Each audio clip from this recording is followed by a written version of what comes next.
อายุวันโนสุขังพลังอิมังตานาอุติสะกัมมังวัตตะสุขังวัตตะสาลังนิปานังปะละมังสุขังสาธุสาธุสาธุวันตามิปันเตสัมปังอาปาลาทางกามันตาเมปันเตมยากะตังปุญญังสามินานุโมติตาปังสามินากะตังปุญญังไมหังตาตาปังสาธุสาธุอนุโมตามิจัตตาโลธรรมวัฏันติอายุวันโนสุขังปะลาสาธุสาธุสาธุในนามคณะกรรมการจัดงานก็ขอบคุณพระวชรพลทิตยาโนวัดแสนเมืองบางหัวควงในเมตตาแสดงธรรมมหาผลเรียบร้อยขอบคุณครับอาสาธาทุกท่านตอนนี้ทำก็ลำดับลำดามาถึงมหาผลลำดับต่อไปธรรมที่จะได้เทศนาธรรมกุมารบันนะครับคนเกิดปีมะแม่กุมารบันนะครับลำดับลำดามีด้วย101พระคาถาพระคุณเจ้าพระปริญญาอินทจักโกวัดป่างิ้วเป้านะครับเพราะฉะนั้นศรัทธาสาธุชนนะครับคนใดต่อไปนี้คนใดที่เกิดปีมะแม่พระธาตุประจำปีเกิดคือพระธาตุดอยสุเทพราชวรวิหารพระธาตุใหญ่พระธาตุหลวงประจำเมืองเชียงใหม่อยู่ที่สาหนทิศตะวันตกของนพบุรีสีปิงเวียงเชียงใหม่แก้วตัตินีนะครับเพราะฉะนั้นศรัทธาทุกท่านวันนี้ตอนนี้ท่านพระครูไพบูลย์เจติยานุรักษ์ผู้ช่วยเจ้าวาดวัดพระบรมธาตุดอยสุเทพราชวร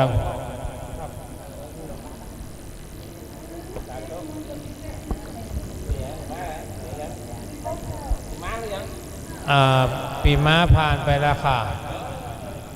มาแล้วลำดับนี้ไปพ่อแม่ศรัทธาสาธุชนลำดับลำดาปีกุมารบันคนเกิดปีมะแม่นะครับกุมารบันเป็นธรรมที่พระเวสสันดรทรงเป็นธรรมที่เกี่ยวกับเรื่องพระเวสสันดรได้ฮือตาลโอรสถึงสอง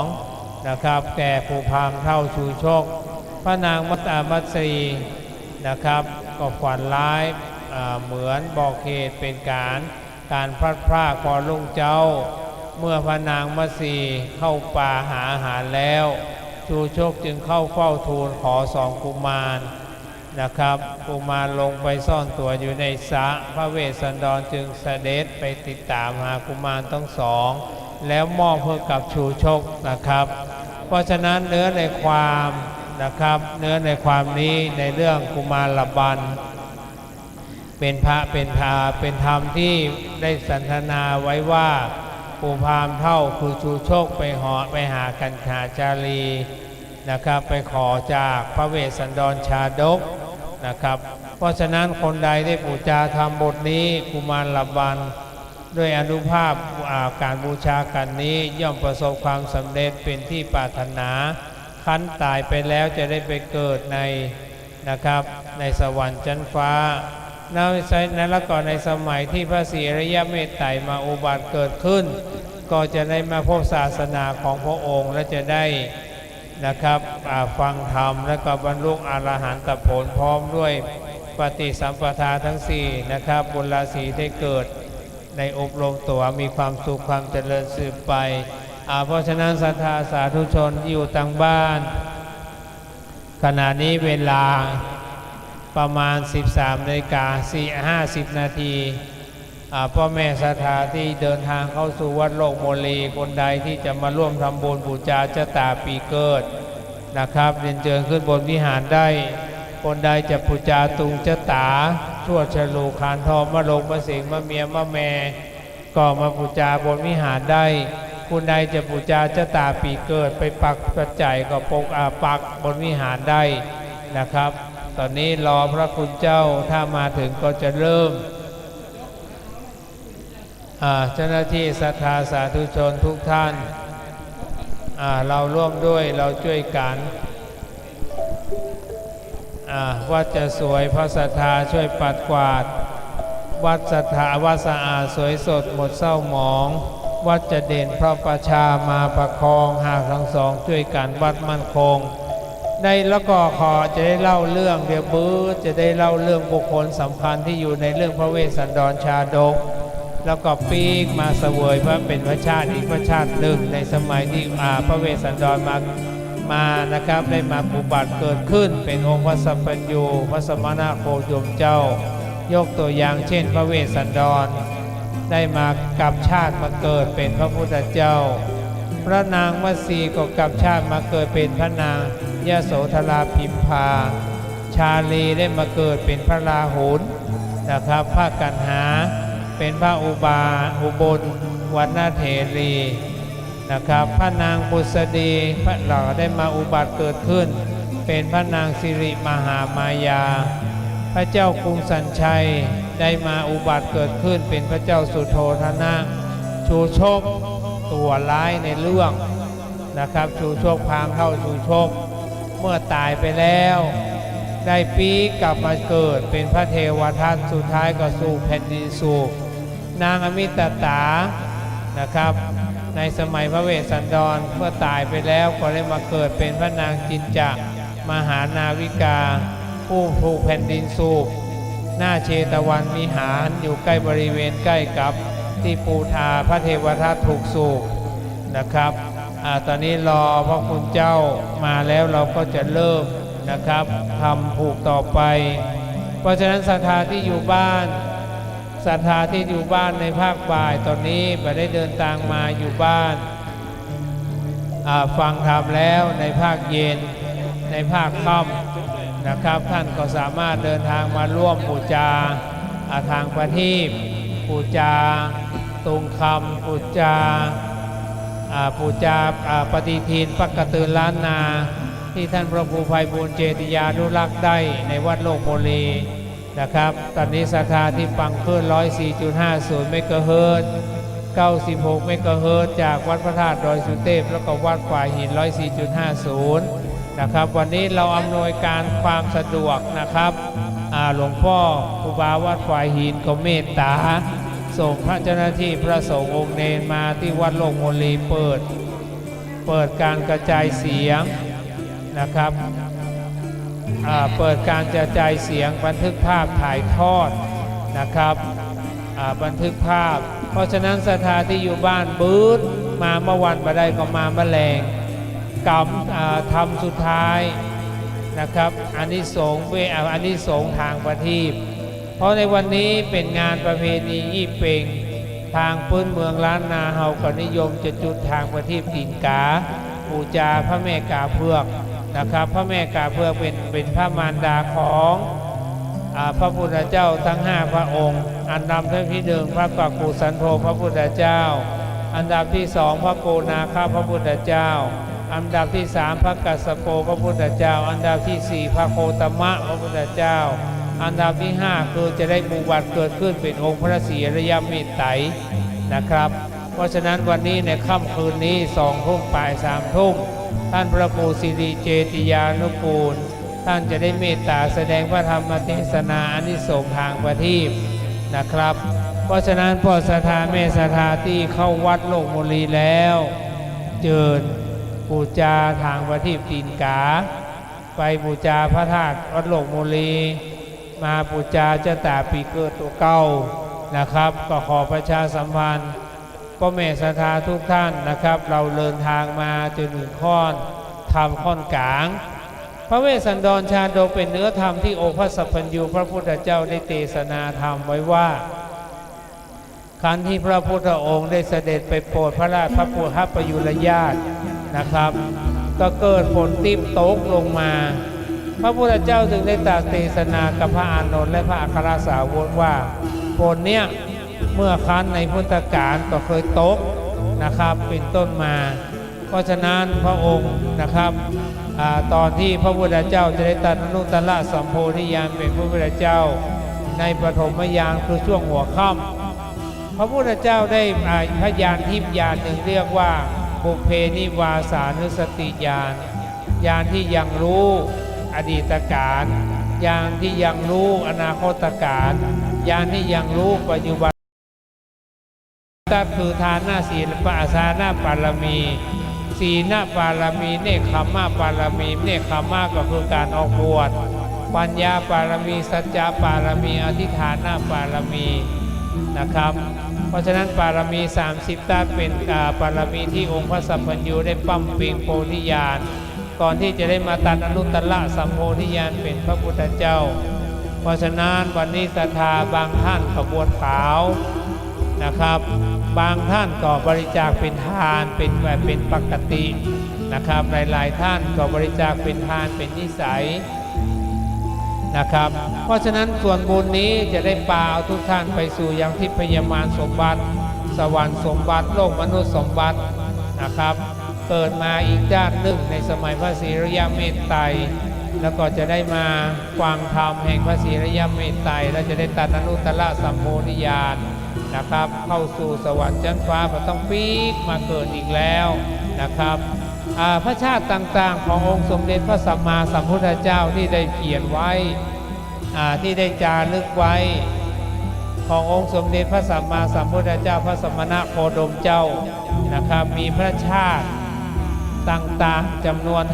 547เรื่อง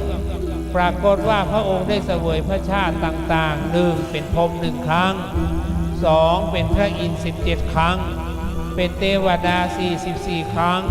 เป็นลูกขเทวดา30ครั้งเป็นเทวดาทั่วไป7ครั้งเป็นเทพบุตร3ครั้งเป็นสมุทรเทวดา3ครั้งเป็นอากาสะเทวดา1ครั้งเป็นมนุษย์ชั้นสูง184ครั้งแล้วก็คือเป็นมนุษย์ชั้นสูงคือเป็นจักรพรรดิราชาและพระราชาอีก44ครั้งอันนี้พระพุทธเจ้าได้มาเสวยพระชาติต่างๆเป็นพระโอรสของพระราชา23ครั้งเป็นพราหมณ์แล้วก็พราหมณ์มหาศาล38ครั้งเป็นอาจารย์ที่สาปาโมทย์18ครั้งเป็นปุโรหิต18ครั้ง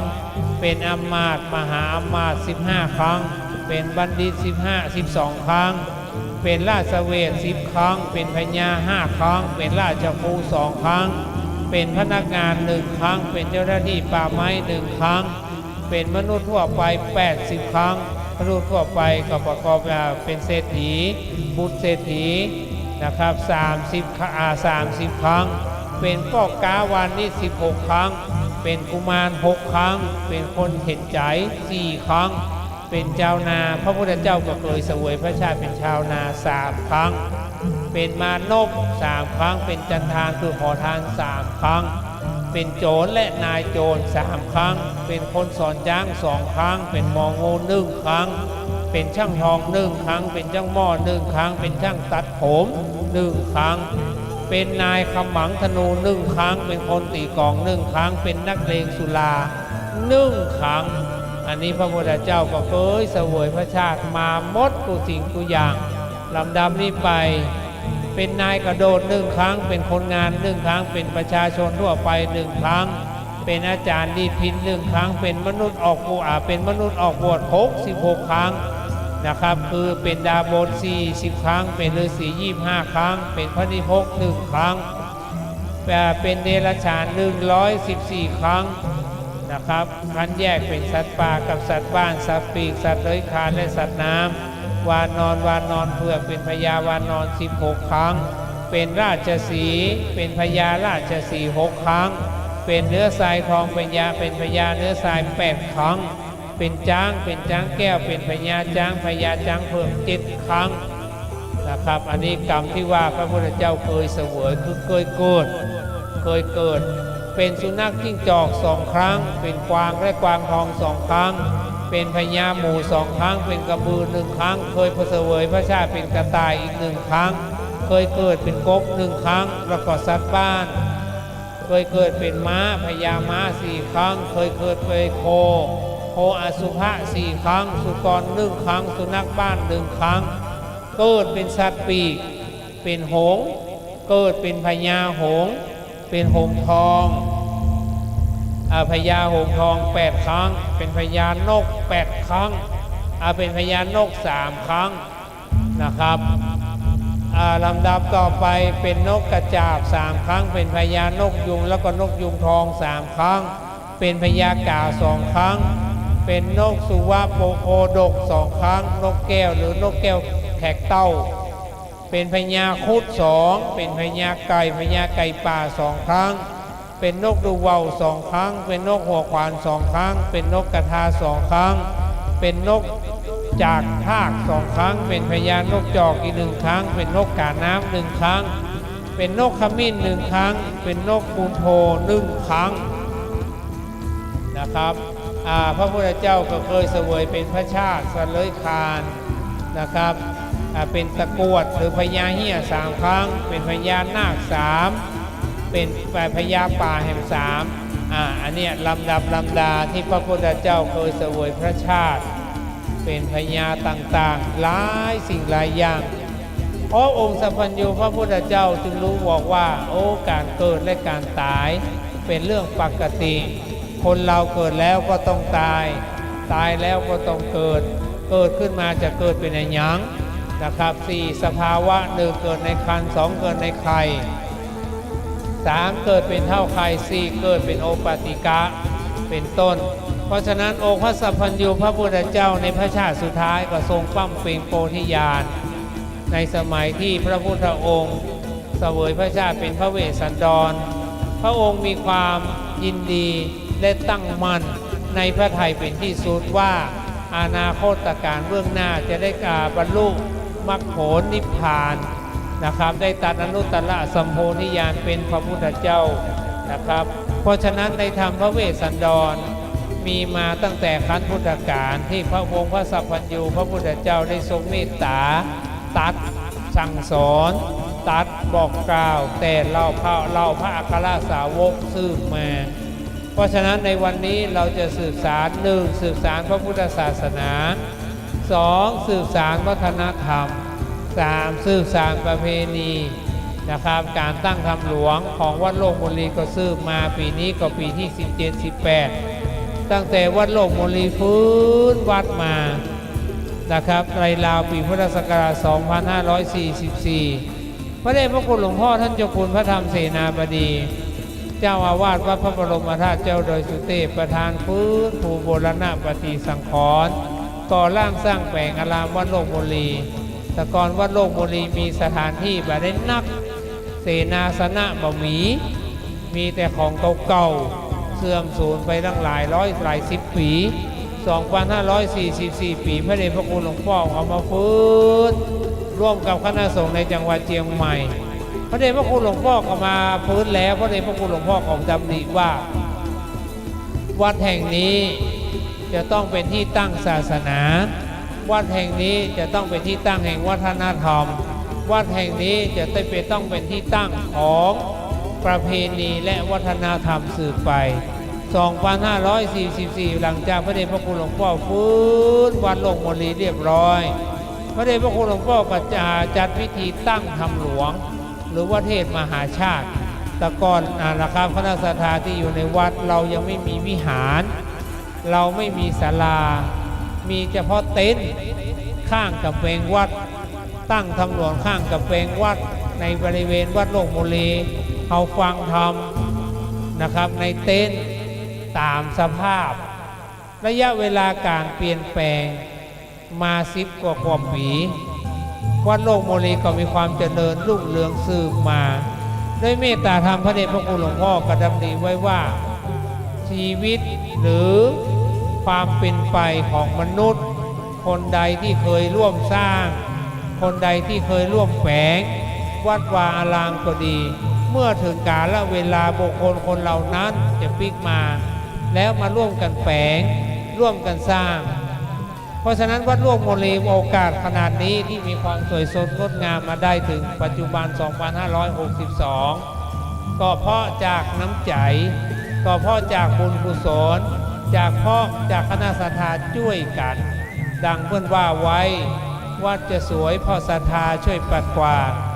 วัดสะอาดสวยสดหมดเศร้าหมองวัดจะเด่นเพราะประชามาประคองหากทั้งสองช่วยกันวัดมั่นคงนะครับดังที่ว่าไว้วันนี้ ตรงกับวันขึ้นเดือนเพ็ญขึ้น15ค่ำเดือน12นะครับวันนี้เป็นวันที่11พฤศจิกายน2562บางท่านอยู่ใกล้บางท่านอยู่ไกลบางท่านอยู่ต่างจังหวัดบางท่านอยู่ต่างประเทศบางท่านอยู่ต่างอำเภอแต่มารวมใจกันที่วัดโลกโมลีมาสดับรับฟังพระธรรมเทศนามหาเวสสันดรชาดกบางท่านมีเวลาบัดนักก็เดินทางมาวัดโลกโมลีมาเป็นเจ้าภาพบูชาพระธรรมมาเป็นเจ้าภาพบูชาตุงเจตาปีมาเป็นเจ้าภาพบูชาโคมแขวนมาเป็นเจ้าภาพบูชาทางประทีปมาเป็นเจ้าภาพกันเทศบูชาเจตาปีเกิดเพราะเรามีสัญญาในที่นี้ก็คือสัญญาที่จะมาช่วยกันแปลงสัญญาที่จะมาช่วยกันสร้างสัญญาที่จะมาช่วยกันบูรณะปฏิสังขรณ์สัญญาที่จะมาได้อุปถัมภ์วัดวาศาสนาวัดโลกโมลีสัญญาที่จะได้มีกันมาร่วมกันส่งเสริมพระสงฆ์และสามเณรสำหรับพระสงฆ์สามเณรวัดโลกโมลีนะครับวัดโลกโมลีเป็นเรื่องอัศจรรย์วัดโลกโมลีมีพระนักเผยแผ่เยอะวัดโลกโมลีมีพระนักเทศน์มากแล้วที่สำคัญไปกว่านั้นก็เป็นนักเทศน์เสียงดีเสียงเอกของล้านนาหลายรูปหลายตนหลายองค์แต่บางรูปก็เป็นพระนักพัฒนาบางรูปเป็นพระนักตกแต่งบางรูปเป็นพระนักดูแลแต่ละรูปก็มีความถนัดกันเป็นแบบไปนะครับเพราะฉะนั้นขณะนี้รอพระคุณเจ้านะครับเจ้าหน้าที่ก็ติดต่อตัวไว้ว่าพระคุณเจ้าเดินทางมาหรือยังนะครับในภาคบ่ายคนที่เกิดปีมะเมียคือมะแม่กุมารบันพระปริญญาอินทจักโกวัดป่างิ้วเปล่านะครับจะได้มาเทศนาธรรมเพราะฉะนั้นพ่อศรัทธาแม่ศรัทธาที่อยู่ตั้งลุ่มเดินทางขึ้นบนวิหารได้แล้วมาบูชากันเทศมาบูชากันธรรมดอยสุเทพเป็นสีประเพณีเป็นสง่าบุพชาติล้วนงามตานามรำค่านครพิงค์นะครับอันนี้ก็กำขวัญจากวัดเจียงใหม่สำหรับพ่อแม่ศรัทธาที่เดินทางเข้ามาในวัดโลกโมลีนะครับขณะนี้อากาศก็ค่อนข้างจะแดดร้อนพ่องนะครับด้านในลานพระธาตุเจดีย์ก็มีโคมแขวนเข้าไปพอโคมบูชาได้แล้วก็อธิษฐานเขียนชื่อนามสกุลเอาไปแขวนในลานพระธาตุเจดีย์นะครับแล้วก็ท่านใดอย่ามาฟังไปไหนก็ขึ้นมาฟังธรรมพระพุทธเจ้าก่อน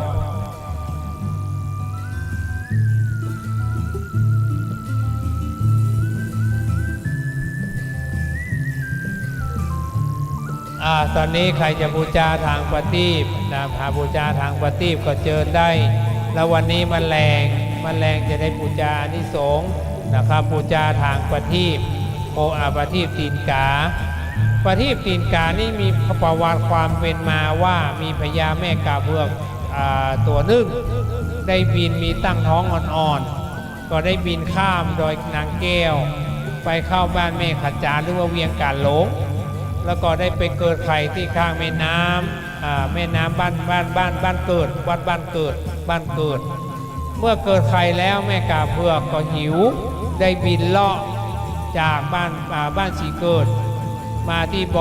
ดอยม่อนพระเจ้าหลวงหรือว่าดอยม่อนพระเจ้าหลายเข้ามาในเวียงกาหลงนะครับเวียงกาหลงสมัยก่อนมีผลไม้รากไม้นักแม่กาเผือกก็กินผลไม้รากไม้จนเลยเวลานะครับความหิวปลาแม่ได้กินผลไม้รากไม้ขนาดนั้นด้วยอัศจรรย์ความพัดผ้าจะบังเกิดกับประมาณไม่ได้ฝนได้ตกลงมามากมายตลอดค่ำคืนนั้นแม่กาเบือกก็สามารถเดินทางปีกไปที่ไข่ได้ด้วยความพัดผ้ามาบังเกิดนะครับฝนลมได้ปัดเอาไข่ทั้ง4แก่นตกในแม่น้ำไปไข่ถึง4แก่นก็ไหลโดยแม่น้ำไปนะครับเอาวันดีครับแม่กาเบือกเมื่อตื่นเช้ามาก็บินไปที่ม่อนพระเจ้าหลวงพระเจ้าหลายเพราะม่อนหลวงพระเจ้าหลายนี่เป็นม่อนสูงสุดหรือว่าของว่าม่อนแดดส่องก็ว่าอันใด แล้วได้เร่งแผ่พิจารณาพอว่าสถานที่ตรงไหนที่ได้ไปออกไข่ไว้ เมื่อรู้หนทางที่จะเดินทางกลับแม่กาเผือกก็บินปิกไปหาที่กาออกไข่ขนาดนั้นไข่ตึงมดก็ตกน้ำลอยไปตามแม่น้ำได้เกิดความเสียใจอะไรคือถึงลูกถึง4ถึง5ทำเมื่อแม่กาเผือกตอมใจตายณที่ตรงนั้นเมื่อตายแล้วก็ได้ไปเกิดบนสวรรค์ชั้นฟ้าเป็นเทวดาอยู่ในสวรรค์ชั้นฟ้าเทวดาตึงมดไข่ตึง5 แก่นก็ลอยน้ำไปแล้วได้ถึงเวลามีพญาเต่าพ้องพญาเต่าพ้องพญานาคพ้อง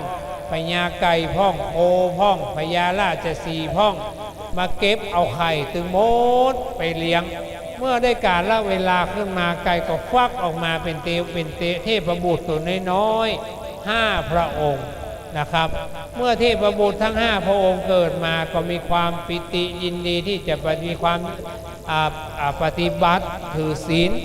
เมื่อได้อายุพอประมาณก็จึงขอลาจากแม่ตึงโมด5 คนก็เดินทางเข้าไปด้วยความอัศจรรย์หรือได้บุญกินบุญตาลใดก็ภาษาประมาณไม่ได้ราชบุตร5 องค์ก็มาพบปะกันในป่าก็ได้เจรจาปราศัยเขารู้ว่าโอ้แม่เฮาอยู่บัดเดียวนี้แม่เฮาอยู่ที่ไหนแม่เฮาแต้ๆอยู่ที่ไหนจึงได้ตั้งสัจจะอธิษฐานด้วยบารมีของแม่กาเบือก็ดีบุญบารมีแห่งพระโพธิสัตว์ก็ว่าได้ปาฮื้อเอาเตมฮื้อราชบุตรถึง5 คนขึ้นไปบนสวรรค์ชั้นฟ้าไปปะแม่กาเบือกแต้ๆที่แม่ของตัวแต้ๆบัดนี้ได้เป็นเทวดาอยู่ชั้นฟ้าแล้วนะครับอยู่กันไปอยู่กันมาในเวลาประมาณ3 วัน 4 วันนะครับเพราะว่าเทวบุตรถึง5ยังเป็นมนุษย์อยู่แม่กาเบือกคงได้บอกว่าลูกปิกลงไปในโลกมนุษย์ก่อนถึงเวลาปั้มเปงแล้วมีบุญบารมีแล้วเมื่อตายไปจะได้ขึ้นมาสวรรค์ชั้นฟ้ามาพบกับแม่อีกครั้งหนึ่งแต่ถ้าวันใดกือเติงหาแม่ให้เอาฝ้ายนำฝ้ายเอามาฟั่นเป็นตีนเหมือนตีนแม่หรือตีนแม่กาเบือกแม่กาแล้วเอาขี้ผึ้งยอดลงในถางหั่นปูจาทุกวันเพ็ญขึ้น15 ค่ำเดือนเพ็งนะครับแม่จะรู้ว่าขณะนี้ลูกได้ปูจาแม่ปูจาเพื่อเติมหาแม่ก็จะทรงดวงพลังจิตหรือว่าจิตไปให้ลูกเพื่อเกิดความอบอุ่นเนี่ยเป็นที่มาที่ไปของการปูจาทางที่ตีนกาในทุกวันเพ็ญขึ้น15 ค่ำเพราะฉะนั้นอานิสงส์การปูจา1เป็นการปูจาพระเกศแก้วจุฬามณี2ปูจาเทวดา3ปูจาพระพุทธเจ้าตั้ง5 พระองค์ทรงพระนามว่ากัปปุสันทะพระโกนาคามนะพระกัสสปะพระสมณะโคดมและมหาบุรุษเทพผู้เป็นใหญ่ในชั้นฟ้าที่จะได้มาอุบัติเกิดขึ้นเป็นว่าพระสัพพัญญูพระศรีอริยเมตไตรในอนาคตการเบื้องหน้าอีก2,000 กว่าปีนะครับสมัยพระพุทธองค์เพราะฉะนั้นไข่ปูจาทางประทีปตีนกาทุกวันเพ็ญขึ้น15 ค่ำ1ชีวิตจะมีแต่ความสดใสเหมือนเปลวไฟ2เดินทางไปที่ไหนก็แคล้วคลาด3บักกั้นไม่ยาก4ทำสิ่งใดก็จะประสบแต่ความสำเร็จ5เมื่อพระพุทธเจ้าพระศรีอริยเมตไตรมาเป็นพระพุทธเจ้าเมื่อใดท่านอยู่ที่ไหนจะไปเป็นเทวดาก็ดีจะได้มาอุบัติเกิดขึ้นมาฟังธรรมแห่งพระพุทธเจ้าแล้วเข้าสู่นิพพานไปเนี่ยธรรมของอานิสงส์ของการจุดทางประทีปตีนกานำมาเล่าให้ศรัทธาได้ฟังเพราะฉะนั้นท่านใดจะบูชาประทางประทีปตีนกาก็บูชาได้นะครับบูชาเลยเนออยู่เทถุงตะไดเนี่ย20 บาทเนี่ยบูชาฟังธรรมไปตัวยแล้วก็จุดไปตัวยก็ได้ฟังธรรมไปตัวยจุดไปตัวยนะครับเล่าให้ศรัทธาฟังศรัทธาให้หูเนออันนี้ฟังก่อนบางคนสงสัยอาจารย์มันจะจริงเหรอลองโบกขี้พึ่งพอเตอะตั้งล่างมันจะเป็น3 เชกนะครับใครจะบูชาตอนนี้20 บาทถ้าเมื่อคืนนี่จะขึ้นเป็น100ตอนนี้20 บาทถ้าทำขึ้นก็ไปจุดด้านนอกนะครับฟังทำไปจุดด้านนอก นะครับ20 บาทเท่านั้นราคาต้นทุนเอาได้กับพี่ปันก็ได้วันมาผึง40 บาท50 บาทใส่ไปเตอร์พี่เอาไปได้เอาไปไหนเอาเข้าวัดมั้งเจ้าขอบคุณจ้าอันนี้กำมาฮื้อเลยก็ได้60 บาทแม่มณีวิไลเอากี่ถุงจ้าเศรษฐีใหญ่เชียงใหม่เอาเสกพุ่นกับสุมาเถอะอย่าลืมไปมาเป็นหน้าใส่ไปละเป็นยังใส่ไปแม่มณีวิไลคุณแม่ขาแม่จุดบูชาเสมอแม่จะสวยเสมอไม่ส่างจ้าขอบคุณค่ะเดี๋ยวแม่ไปจุดด้านนอกนะจ๊ะเดี๋ยวฟังทำแม่จุดเลยก็ได้เวลาฟังทำแม่ก็จุดไปอันหนึ่งจุดทีละอันนะครับจุดแล้วอธิษฐานคุณแม่เดี๋ยวให้ใครก็ได้ไปไว้ข้างนอกเอาไว้นอกวิหารนะครับไปเอาทางประทีปมาแหมอย่ามาขายแหมมายกมาเชิญครับเชิญเชิญศรัทธาเดี๋ยวเราฟังเดี๋ยวบอกนะขั้นตอนวิธีปฏิบัติทำให้ถูกต้อง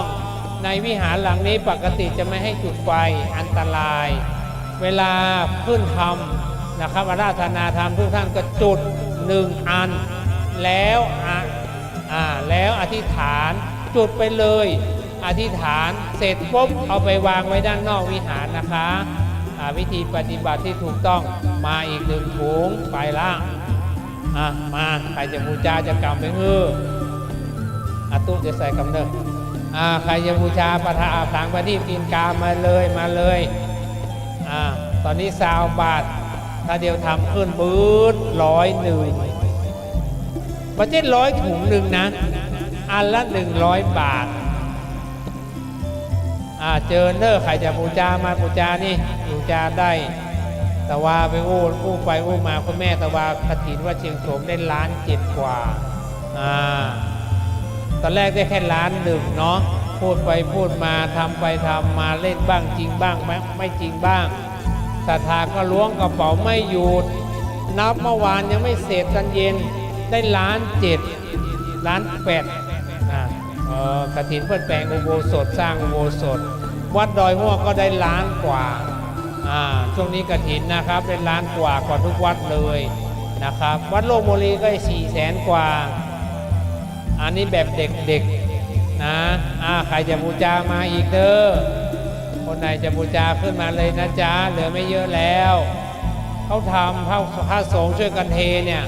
เดือนหนึ่งได้10,000 ลูก10,000 อันเนี่ยช่วยการปัจจัยมาสร้างวัด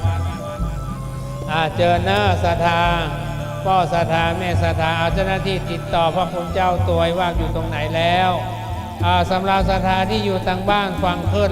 104.50 เมกะเฮิรตซ์จากวัดฝ่ายหินกระจายเสียงจากวัดโลกโมลีคณะศรัทธาที่ฟังคลื่น 96 เมกะเฮิรตซ์กระจายเสียงจากวัดโลกโมลีแต่เจ้าปนานวุฒิชาตินะครับก็มาร่วมทำบุญฟังสบายสไตล์วุฒิชาตินะครับ 1,300 บาทบูชา13 กันนะครับเพราะฉะนั้นร่วมกินร่วมทานนะครับเจิญพ่อศรัทธาแม่ศรัทธาเราเจิญเลยนะครับขณะนี้พระคุณเจ้ามาแล้วพระคุณเจ้ามาแล้วพระคุณเจ้ามาแล้วจะได้อาราธนาขึ้นบนธรรมาสน์ศรัทธาที่อยู่บ้านศรัทธาที่ฟังคลื่นพระพุทธศาสนานะครับกุมารบ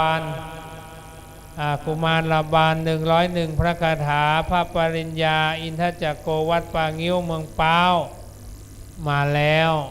เสียงม่วนเจ้าหน้าที่ใส่เอ็กโคเห็นน้อยนึง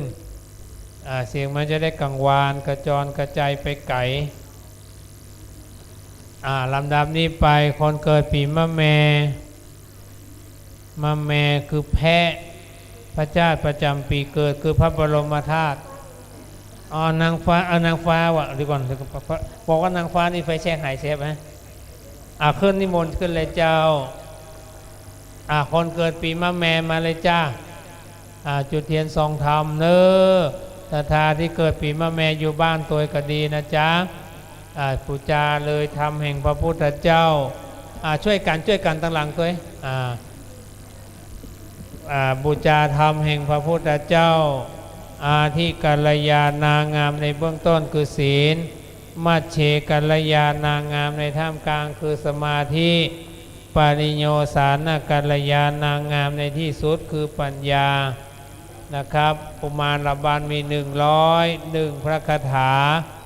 นะครับบัดนี้ทุกท่านตั้งโสตาประสาทเจ้าหน้าที่ด้านกองจุ่มนุมเทพเทวาพระอินทร์พระพรหมพยมพการเท้าจตุโลกบาลทั้งสี่นะครับจะได้พาพิลมจมจื่นณโอกาสบัดนี้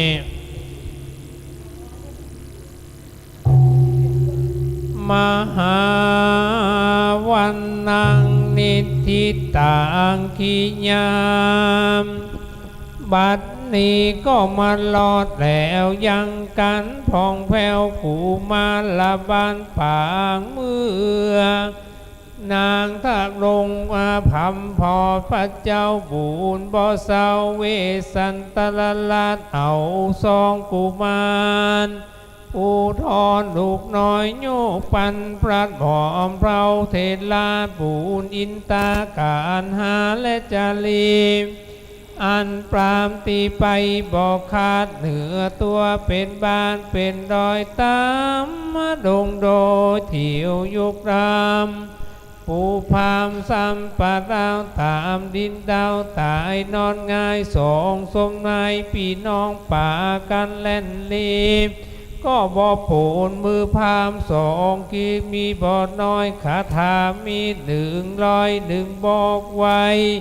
บัดนี้ขอกรมกราบนิมนต์ลูกศิษย์พระมุนีโต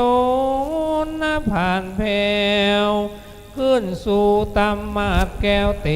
สนาธรรมอนุกรรมปิมังปะชังอาลาธนังกาโลมามสุนั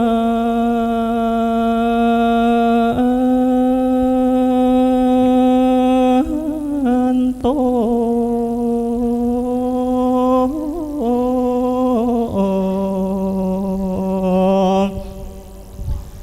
โอนาโต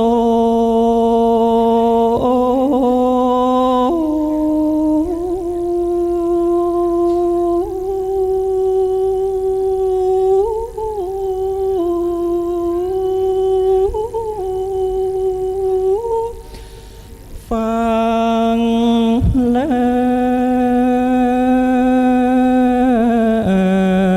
วฟั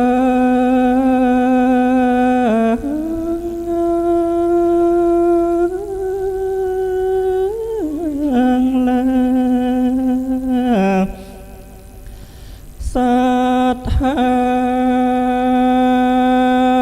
ตัง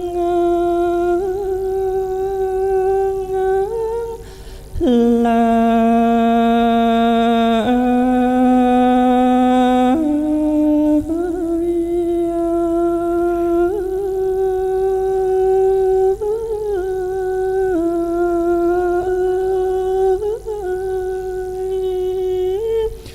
ตั้งยิ่งใจใหญ่น้อยก้อยแปลงใจนิ่มเลียบลอยแล้วก้อยนิ่งฟั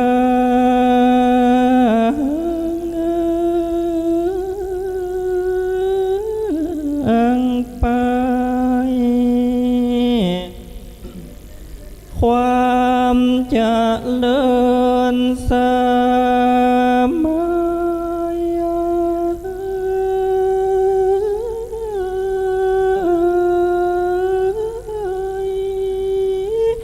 มี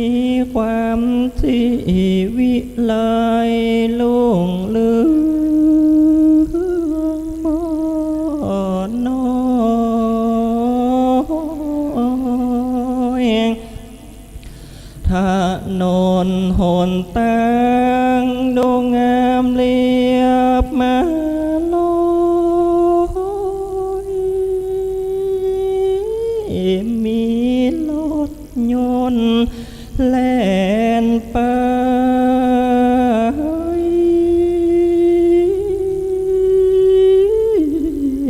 มามีตัง3 ล้อรถนาลา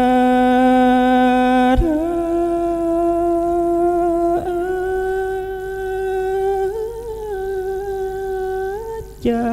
กรยานยนต์นาหลายยี่ห้อเป็นเครื่องเต้นสองล้อโลดเล่นไป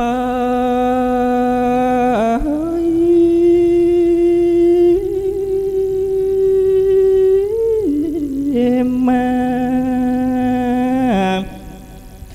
การใจเครื่องยนต์นั้นต้องบ่พมาทลาสา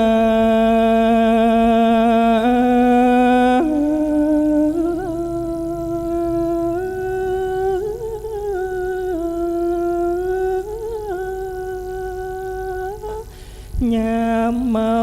โซลาบอกกวนขี้เล่นบอกกวนแข่งแสงเล็กเว้น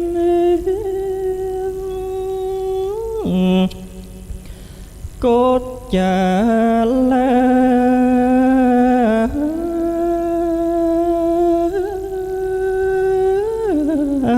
จรมันจังเกิดเหตุนั้นรถจนใส่รถสายขอ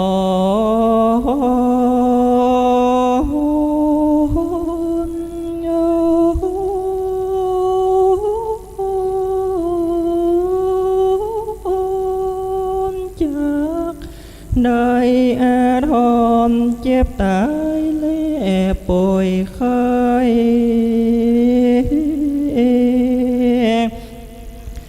ได้ตกทนยากอะไรเสียเบี้ยหอยแลเงินทองขันสถาปีนุได้ละวังเข้า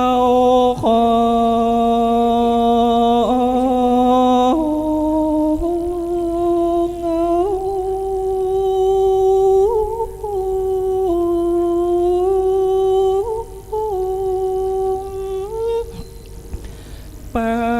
ฏิบัติตามคันลองพระพุทธเจ้า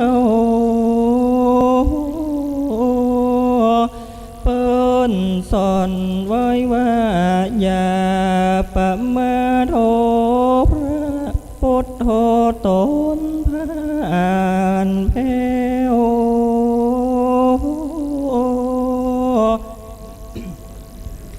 เตสนาวายแล้ว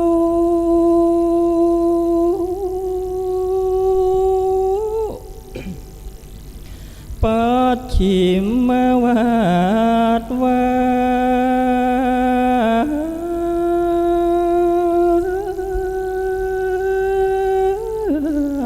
ตาว่าวัญญาธรรมาสังขารอัมปามาเทนะสัมปะเทธานังอิพระ มุนีตานกาวจี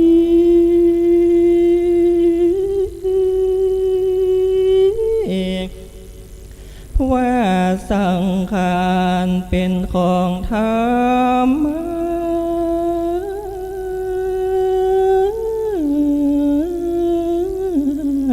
ดาบอบมันเตียงหูความเงียงแผ่พา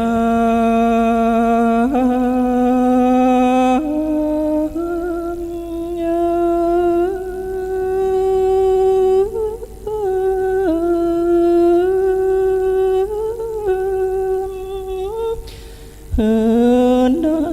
เอากันตั้งสติเตียงมัน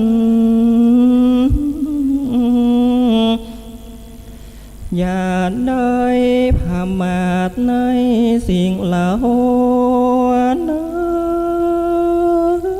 นเมื่อทำการสิ่งใด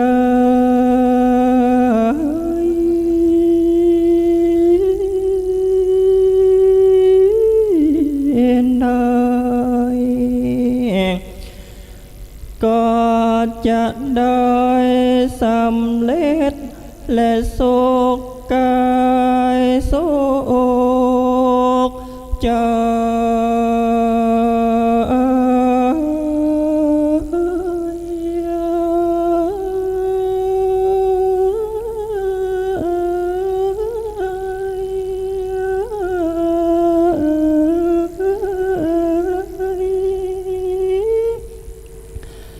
ไปตั้งหน้าบ่ได้ตกไปในสิ่งชั่วจ้า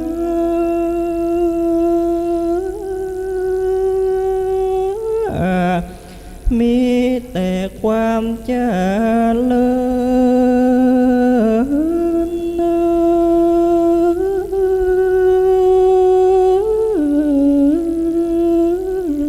ญไป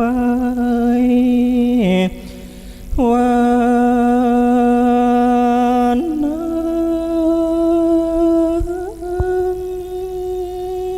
นแลเด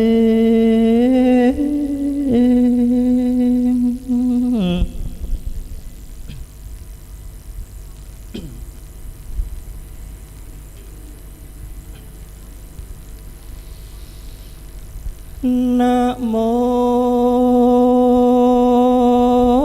ตัสสะภะคะวะโตอะระหะโตสัมมาสัมพุทธัสสะ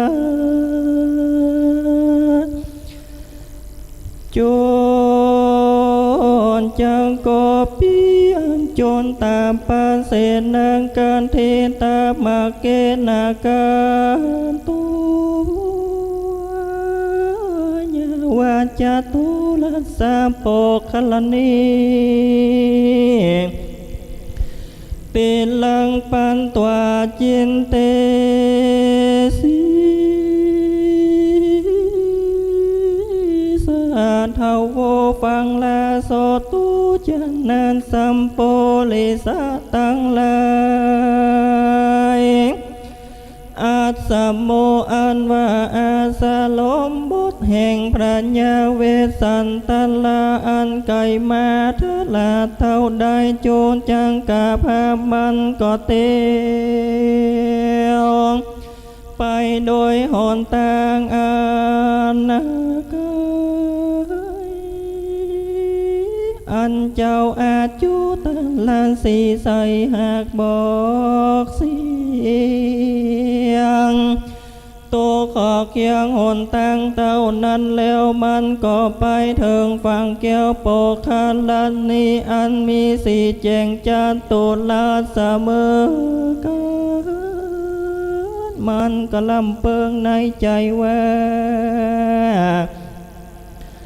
อาจจะในวันนี้ก็หากเป็นกาละวันอันคำตะวันตกตามลำดอยไปแล้วอันว่านางแก้วลาเจอมาที่อันเป็นแม่สองสาลีพี่น้องจากมาสู่ห้องศาลาจะแลง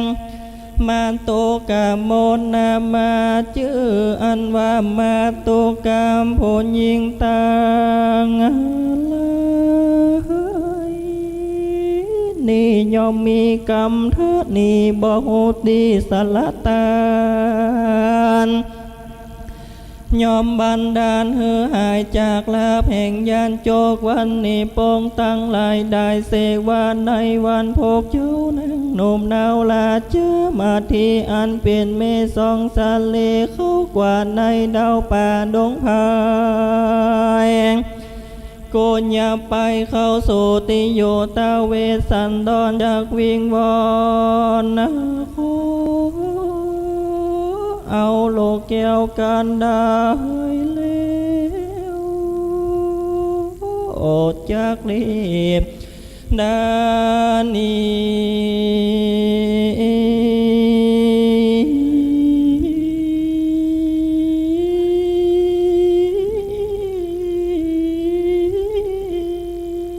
แต่อันนางมาที่บ่มาฮอดก่อนนำเจ้ายอด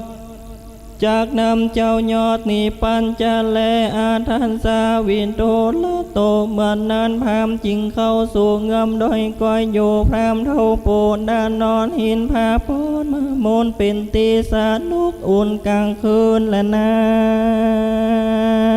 งตั้งปันนาลาตีกลางคืนนั้นมาฮอดนางแก้วยอดกันยานนอนในศาลากับลูกน้อยยามเด้อขาคอยอีกกาคืนนางมาเทียงเฟื่อนฟันหลากนิมิตหากปุ่นกว่า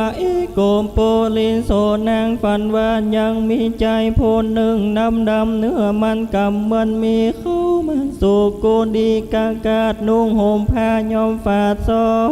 พื้น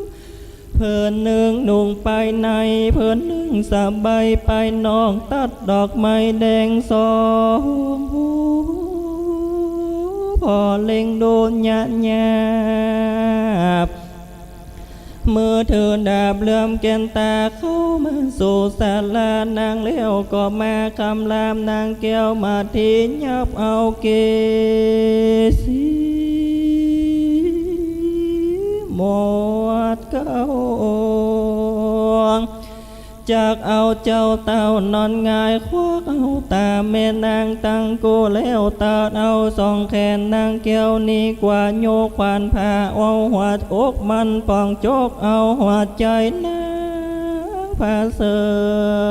ดนางร้องไห้เกิดติงตาย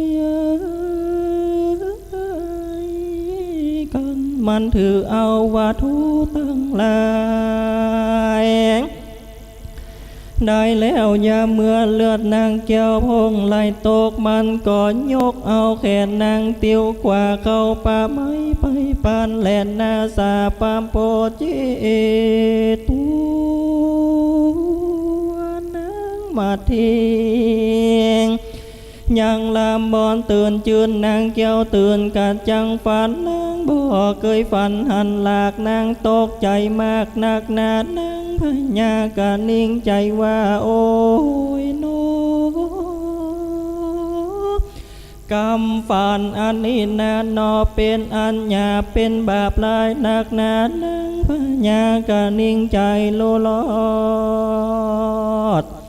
เถิงเต้ายอดโปนทาว่ากำฝานอันนี้นาภายป้อยจักแก่โหทีเตแก่กูนางนิจา ปานดังกูนจากโลดลอดภัยบ่อหูเต่ายอดเวทสันดอนนางจริงลูกจากตีนนอนตนมาแล้วห่มผ้าโลกเกี่ยวบังอ่อนจริงเข้าไปสู่พระเวทสันดอนวาเวียงยามสังเตียงกลางคืนนั้นก็ไปยืนตีต่อยก้อยตีเป็นประตูศาลาเพื่อสัญญาหือเต้าตื่นเพื่อใครหูแจ้งจื่นกามมาฟ้านั่นแหละมหาสาธุว่าพระมหาสัจเจ้าก็ยังอยู่เฝ้าภาวนาได้ยินประตูศาลาดังกังโกกังกากยินเสียงหลากเต้นนักหนาพระมหากษัตริย์ตาตนโยดยิงเต้าจริงเป็นจาลนาดูว่าภัยมาต่อยประตูกูนิจังพี่ว่าพี่ก็ลังต่อยไปบนกันว่าคนก็ลังต่อยตำกลางจากว่าสันตาลิชานก็ลังต่อยไปตามเจ้าก็พรำรู้ว่าเป็นเสียงคนนอพรานตาสามปนจริงถามว่าภัยมาต่อยประตูกูเต้าผิดเมื่อเข้าดันเมื่อนางมาที่ขันตอบว่าข้ามาที่มาแลพระเหนือหัวเฮย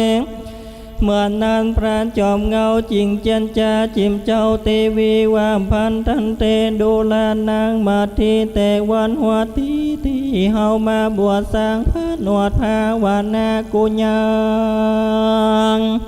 เฮอกรรมกาติกาตกสิ่งเฮอนางนองมิงจำเอาบัดนี้นางนองเราปล่อยมาสู่ติกุที่อยู่ห้องกูสลามีก็ว่านางมั่งกรรมกาติกาเสียแล้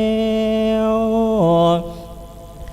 นางเกี่ยวจริงมาและนางมาที่จริงไว้พระบาทให้ผั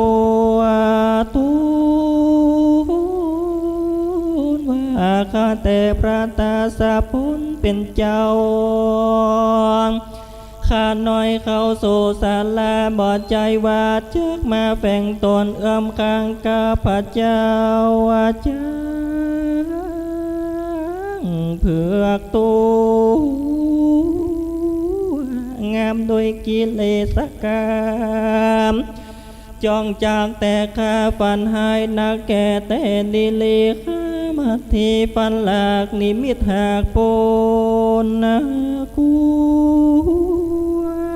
จริงมหาพระเหนือหัวเฮอเก่าแก่เฮอโหที่แต่สวนสันดีข้ามาที่มาผิดเมื่อเพื่อว่าข้าฝันให้เมื่อกลางคืนนี้แหละนะ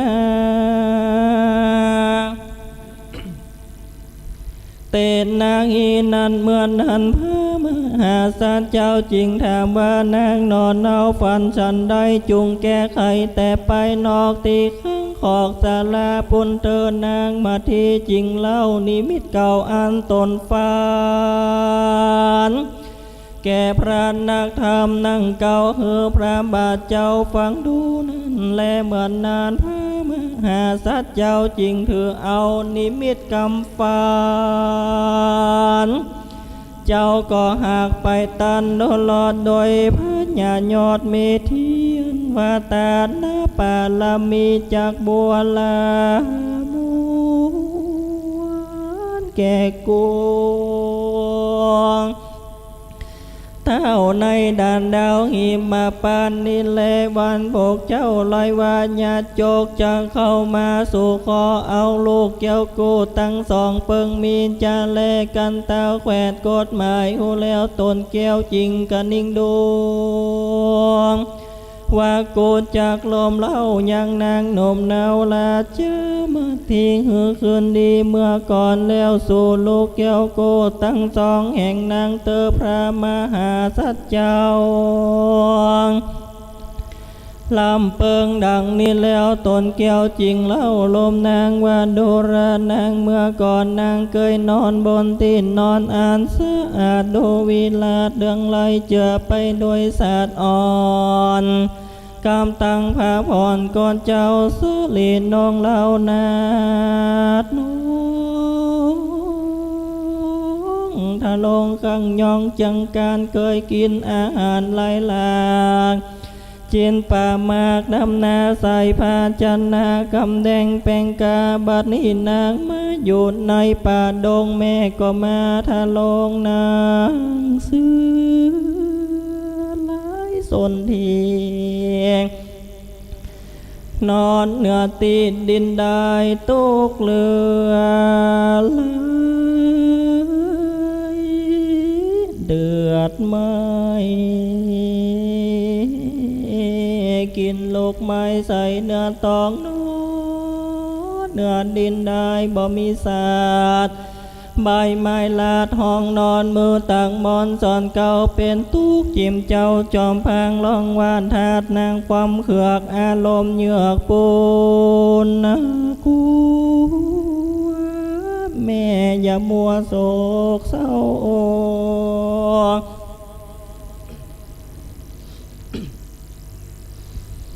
จงไปนอนกับลูกเต่าสองล้านเตอพามหาสันเจ้าเล่าลมนางดังนี้แล้วก็ทรงเอินนางเจ้ากำโสสลาดังเก่าอันและสาวิภา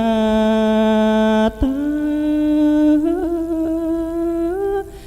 ในเมื่อกลางคืนนั้นและลงใส่ฟ้าโป่งคืนมานังพญาก็มากระทำวัดปานติมบาทกวาดเพียวอาสามาศาลาแล้วแต่งดายังน้ำกินน้ำใจตั้งไม้สีฟ้า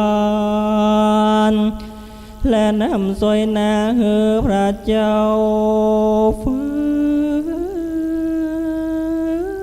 เจ้าแล้วก็โอมโลกละแก้วลากแล้วยิ่งดวงตา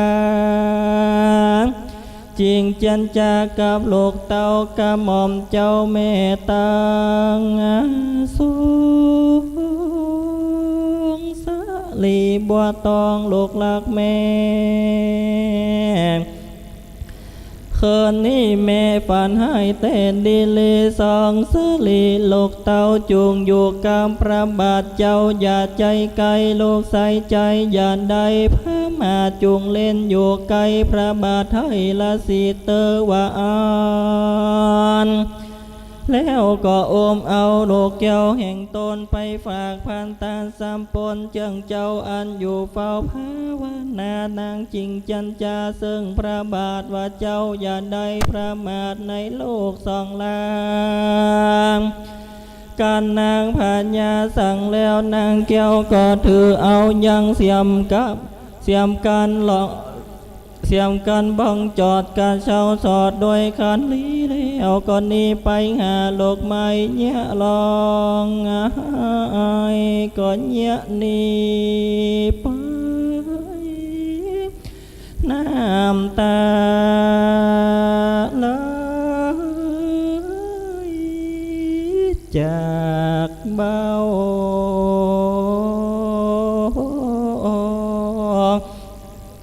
ให้เข้าป่า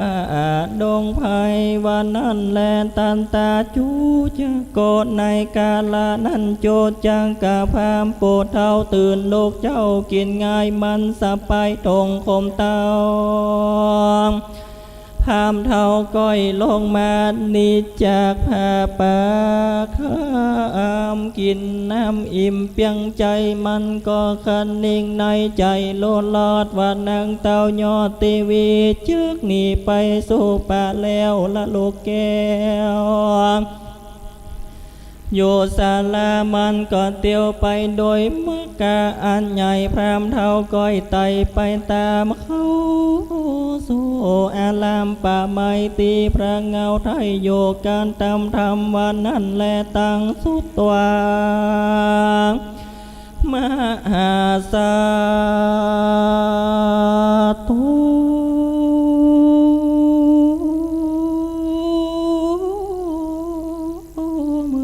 นั้นพระม สัจเจ้า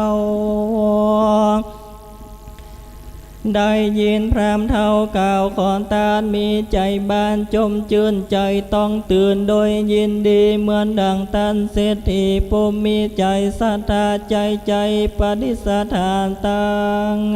ไว้ยังกำปานในเมื่อคนอันตกไร้กันมันได้ลวดยินดียังวันตามปามพางก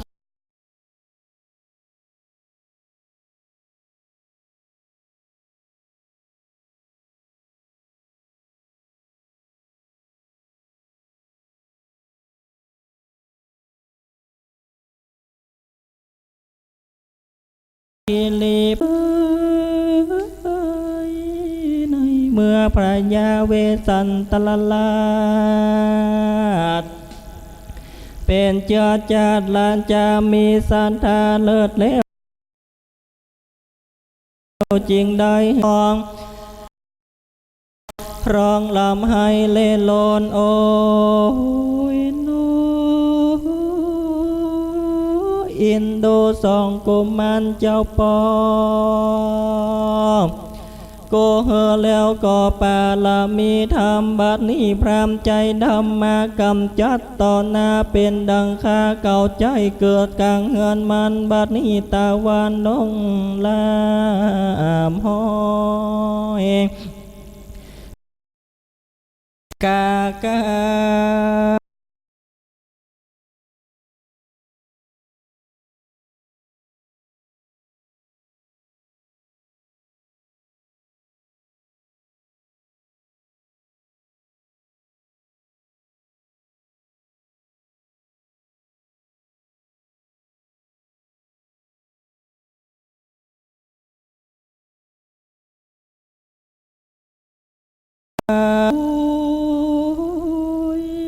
ลงแรงส่องเปิงแปงหยาเข้าโองภายเล่าปล่อยจากมาปันเขาลูกเต้ากูกินนิจาโอยโนกาลาปางนินาเป็นกาละวานอ่านคำตะวันตกตามคำลำดอยไปแล้วสองโลกเกี่ยวตั้งโกจากลองให้เข้าสู่คนใดว่าป้อมแม่จอมใจออกเจ้าโอเพื่อข้าอยากเข้านาแก่แต่ดิลีวันนั้นโปกาลาคนใดจักมีใจไฟเอ็นดูลูกเต้าจักมีไผ่เล่ามาปันเข้าใส่มือหัวจักมีไผ่ในนาจักมาบิดป่าใส่มือส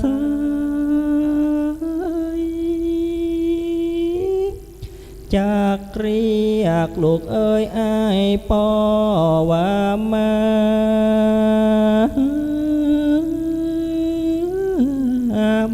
ว่าอันจาโดลาปีจาลีปีอายวันนี้ขอ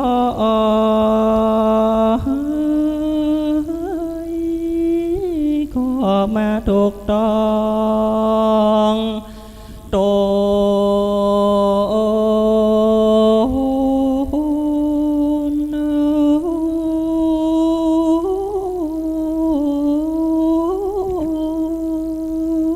ลาประมันดาก็มายามคำเกี่ยวคำพ้นเวลาแม่ลอยคงควายหาใดยังโลกไม้หากลืมมาพรามปาลาก็มาตีใจเข้าป่าไม้ดงนาเมปัญญาบ่โหนใดเต้าคงควายหาลูกไม้จุวันขอฮือแม่มาตันยำคำเกี่ยวคำโดยเวลานี่เตอของอันใดแม่ใดคือโลกไม้หัวมันมาปั่นพรามโปเท่าอันอยากเข้าเล่าลมใจกันมันได้กินอิ่มแล้วบ่ลังจังบ่มตีโลกแก้วแม่ไปปั่นจะแลง สุนาวัจจโนปาตาบัดนี้ตีนเพื่อป้องตั้งโก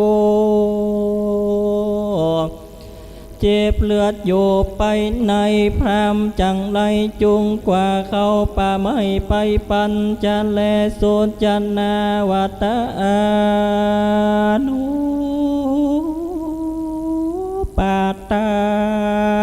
งปาลาหังตาลันติภามโนเอนเตนตาทาวิลัมปินโสโกมาลามาตุ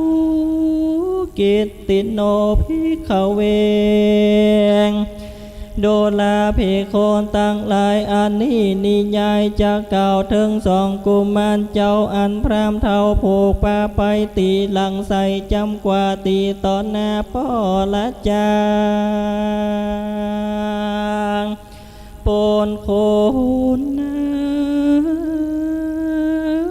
บอดใจน้อยสองโจเจือนนะจุยกะสอดดินฟ้าบดมาเมฆบอกโหกี่ลอยอเนกอาศจันกรรมโดยสองจอมควันปิดน้องอันพรามผูกด้วยบ่วงกองเร่งราดเครือเขามัดสองศอกเท้าหัวงอกน้ำปายยับมือใส่ลังแลนสองเจ้าบอกแก่นตั้งเตียวสองสาลีเลี้ยวหลังก็เงียงร้องไห้เยี่ยวว่าไม่ออกโตนมากันหาหายอาแอหายหักแม่มองเถิงเต็มว่ากะนิ่งเติงหักแล้วมือเกี่ยวโลบน้ำตาตีหยาปลาตั้งสองตีสุกก็จากสุกเป็นน้อง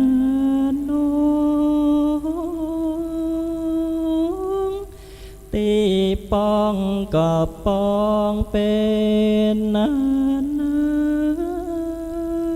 ำตีจำก็จำเป็นเลือดบ่หูแห้งเหือดสากยามพามก็เล็งตีไปใจเต็มเวลาร้องไห้มันก็บอกวางเต็มว่าราคางมันก็บ่ยามเครือเขาพาตีไปยาพางไก่ออกเจ้าแม่ราจักมาโศกเศร้าโศก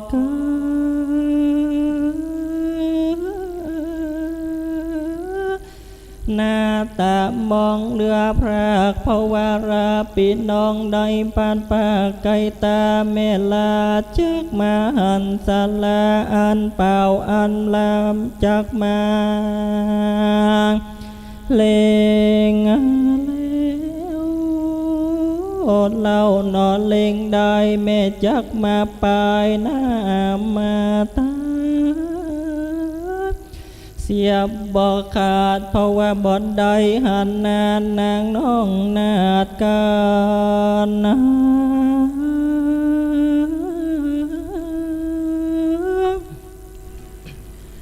วันนี้ราตนี้ไก่ตาบ่ตันสั่งบัดนี้ไม่ออกเจ้านั่งลือว่าจักนอน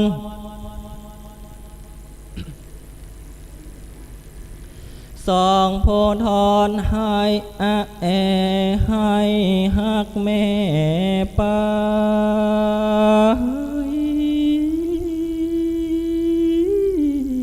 มาลำหายหา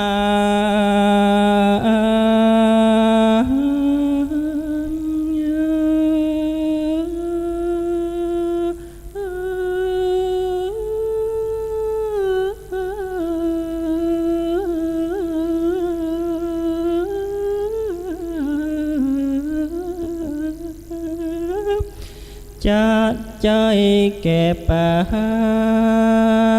ไม้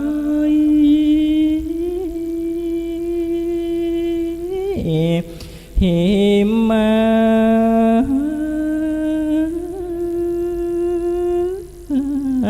ปานอิติ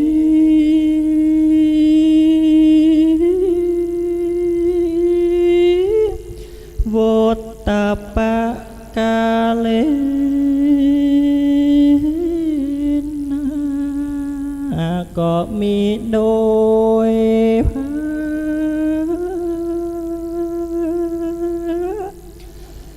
ก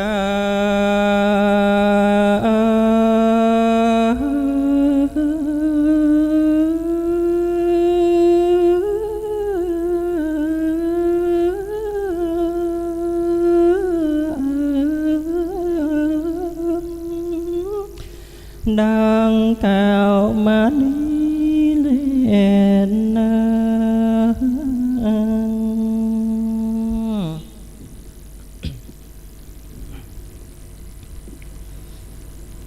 ฟังนะฟั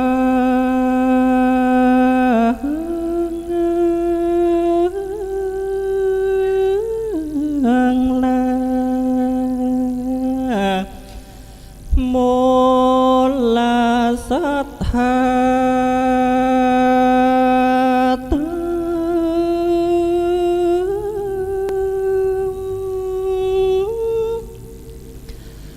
ลา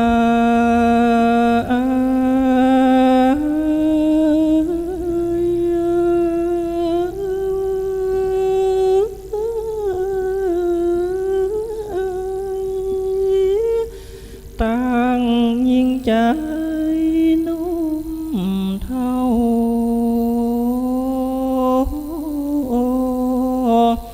เดี๋ยวนี้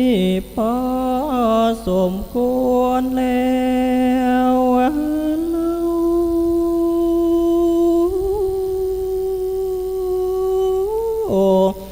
เฮาก็เลิกลา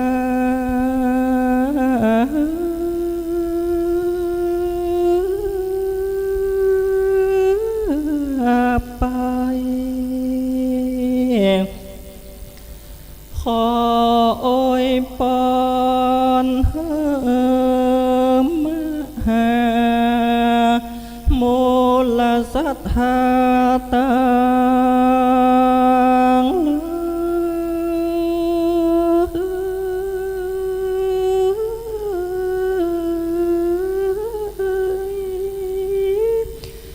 มีอายุยืนยาวใหญ่ลอยเศร้าปีไปเหมือนกันโกโคนังอันขอมีผิวพรรณวันหน้าขาวสาย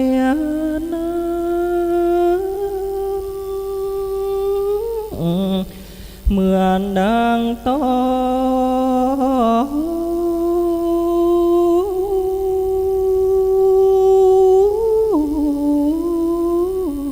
งตา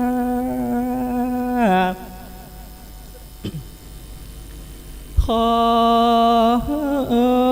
สุขใจกายกันยา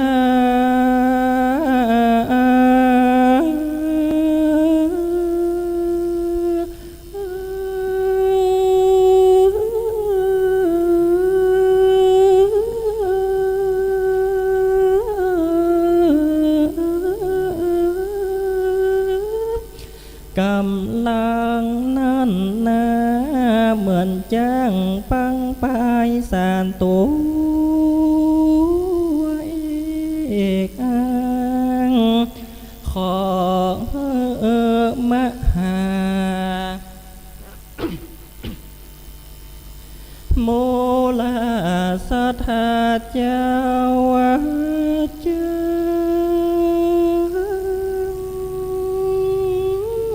ป การ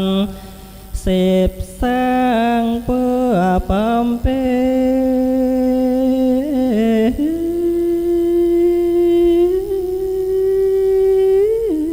นบุญก็มีโดยนิยมพา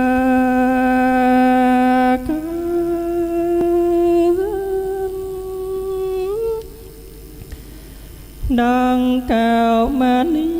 แลนะกุมารลำปำปังนี้ที่ตั้งขีญญาสังวันนันนาวิเศษจะห้องเหตุกุมารลำบัน6 วัน 8 อันพัดดาไปโดยภากา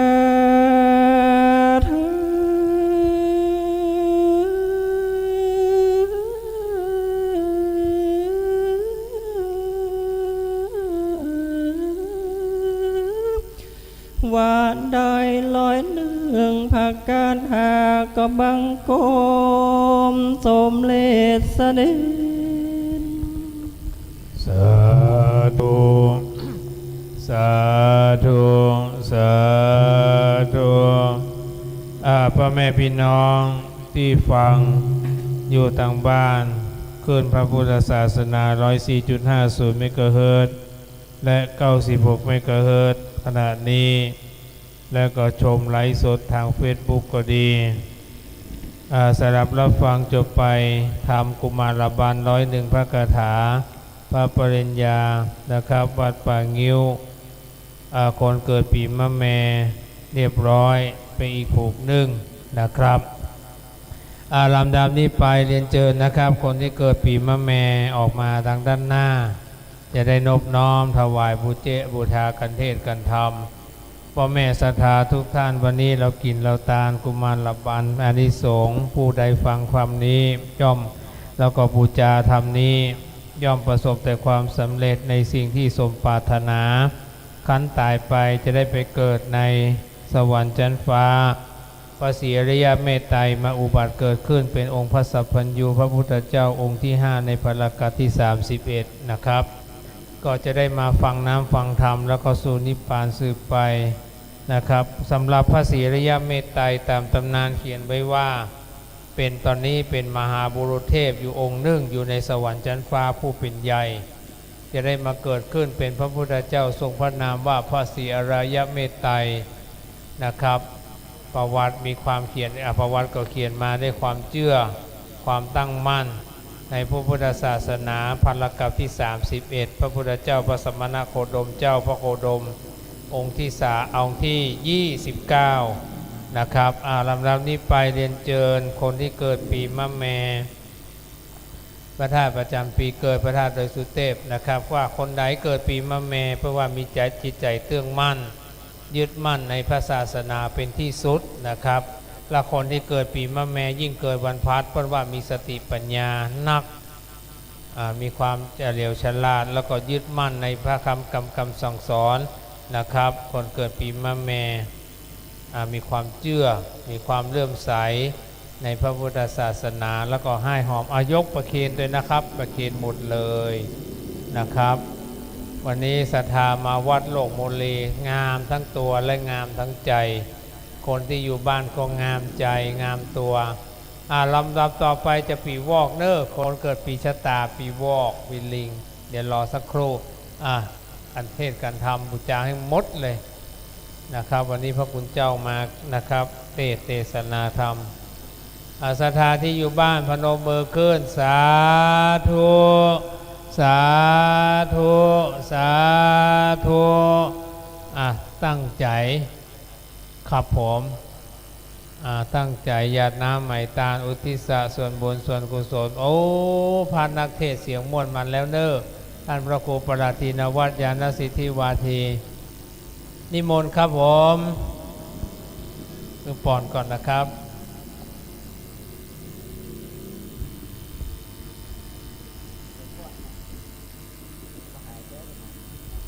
ธาเฮาตันทั้งหลายเดี๋ยวครับปอนกันเด้ออิชิตังปฏิตังตุมหังกังคิปะเมวะสมิจจันตุสพเปโปเรนตุสังกปาจันโตปนาล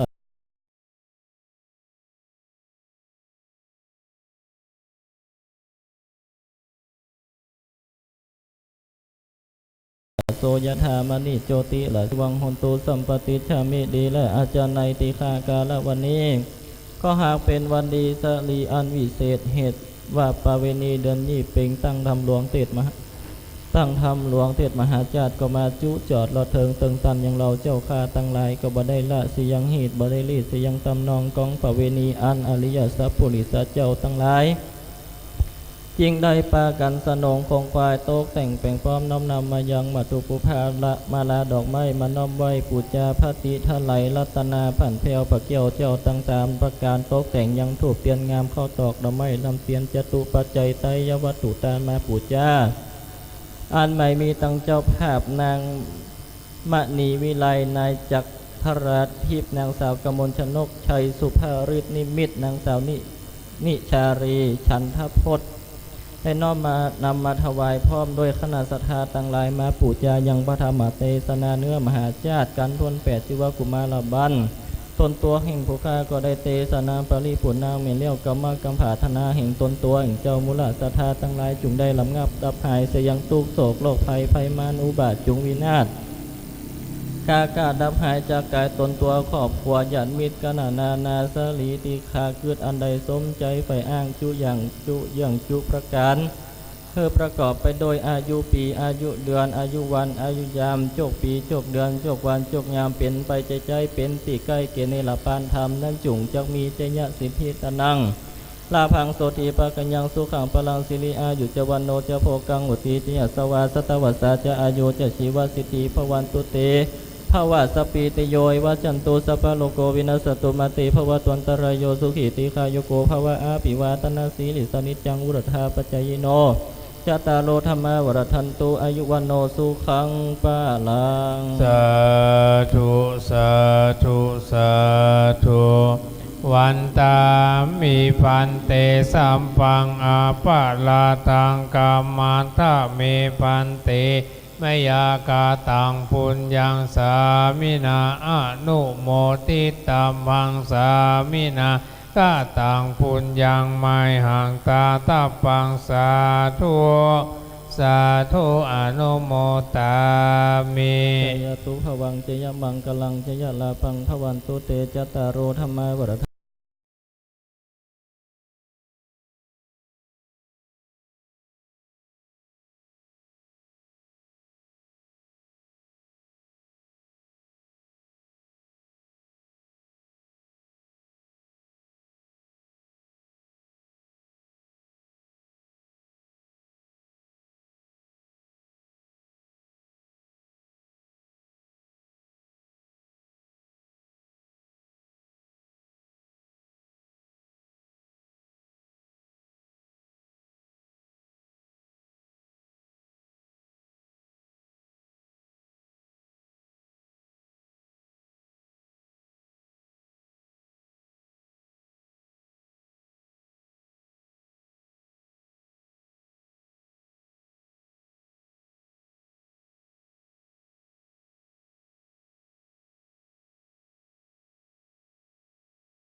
มีพญาเสือตัวหนึ่ง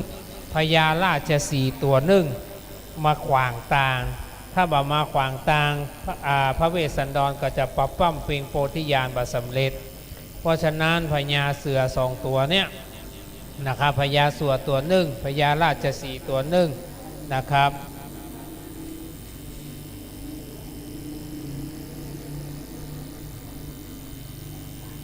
เพราะฉะนั้นเทวดาที่มาเป็นพระราชสีห์หรือว่าเสือเหลืองมาขวางนางมัตสีไว้นะครับ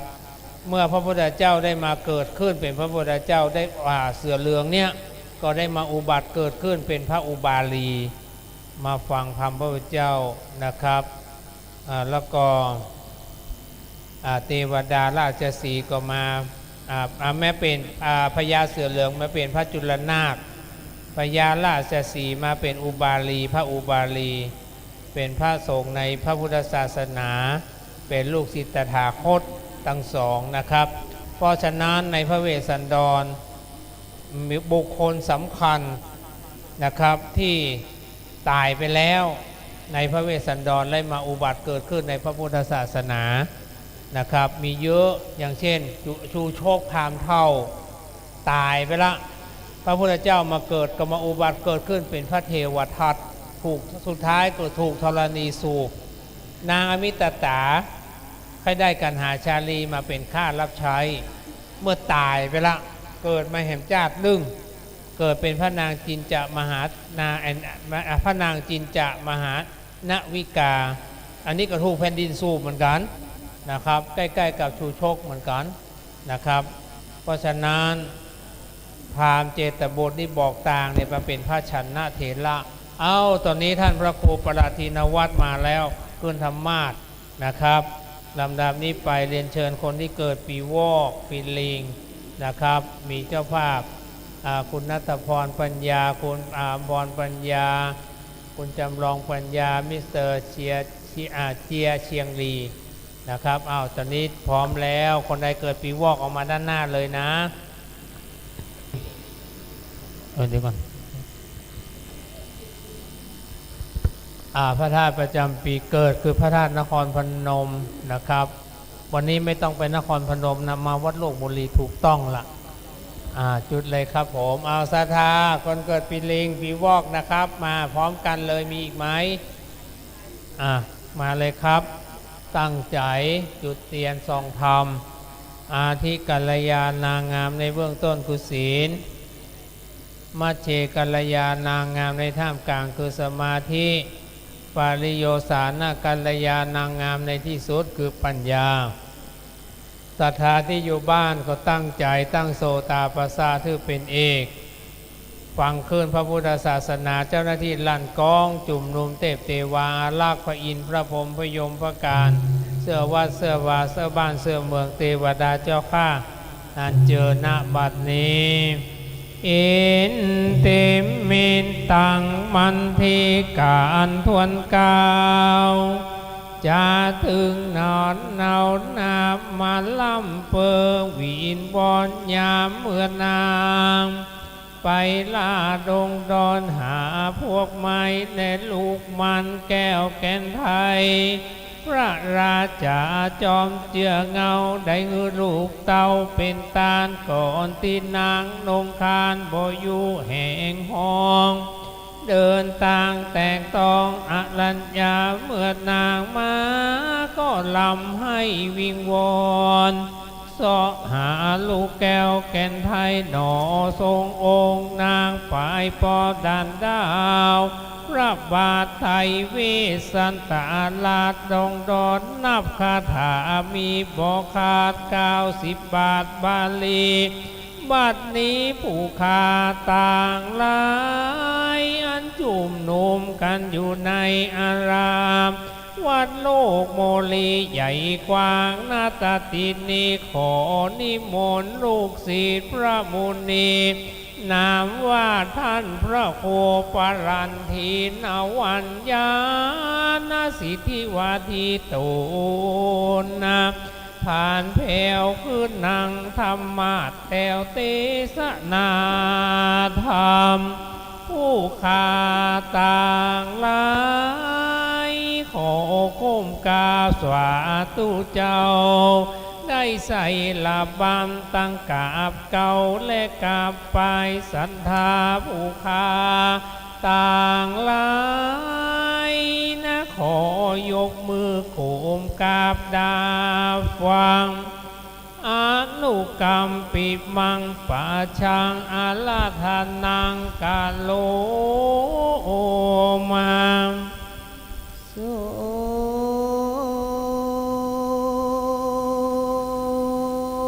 นันโต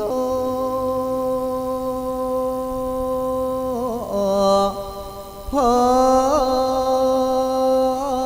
นะโต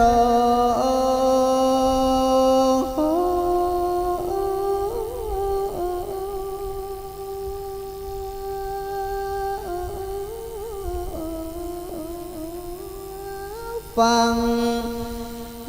ละจงฟัง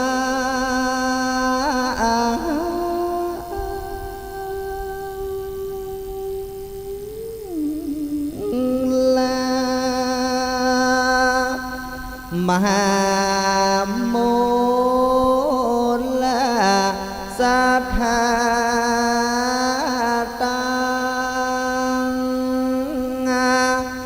ลา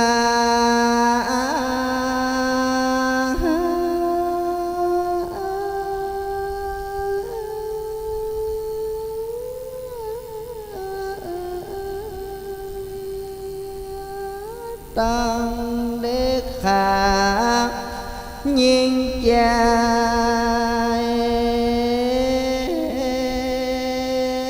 ทันลำแล้วแถวเท้าติดปาการมันนางฟังธรรมในวันนี้นะ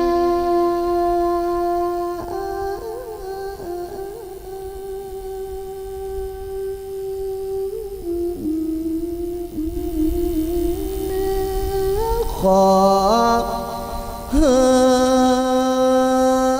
เมจกเม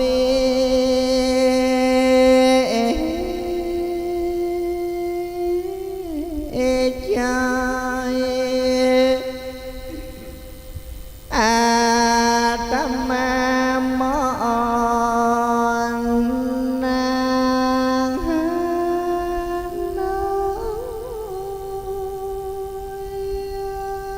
จะเล่าจากใครเรื่องสงสาร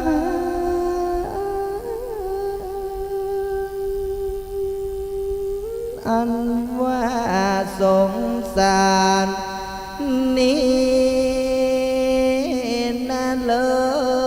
ยมันบ่มาอ่านบทเรียงโลความเงียงปัง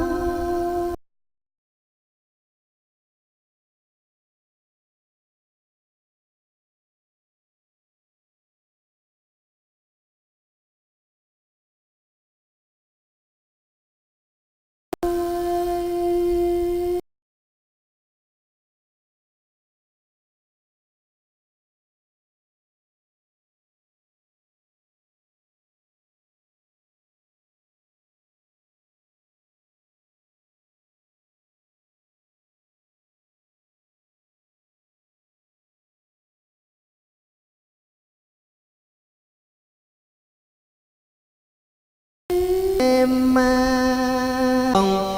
สา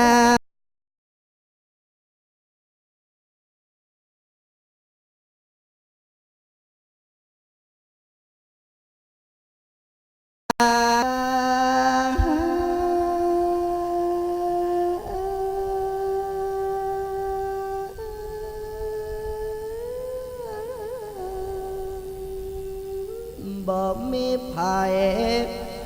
ปริมาณอายุ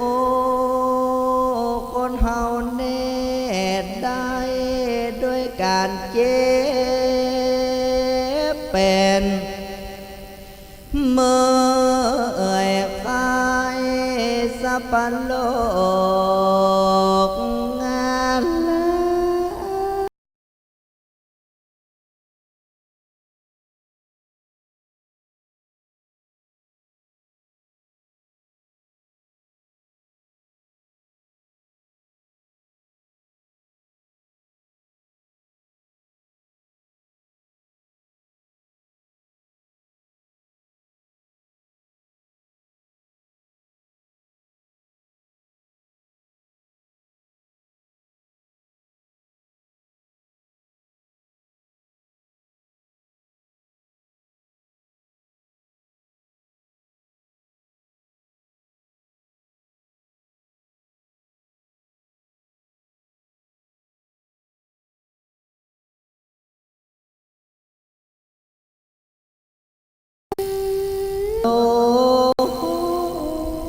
โอกาภวะพญามจุลจาโต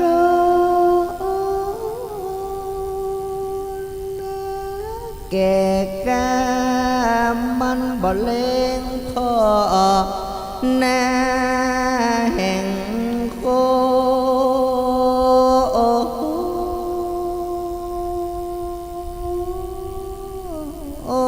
ได้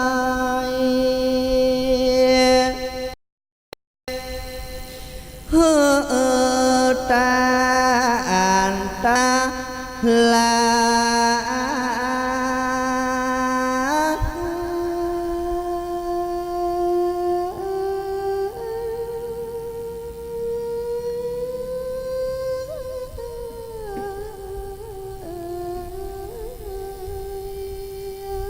ยุงตั้งสติเตียงมันอย่าได้ประมาทในสิ่งนี้และสิ่งงาน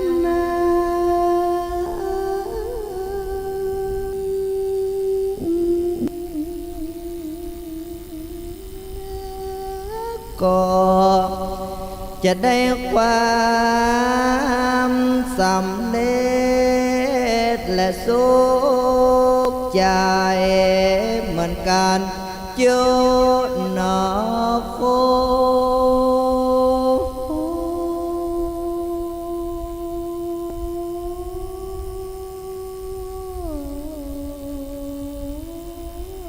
อนคนหัวนานา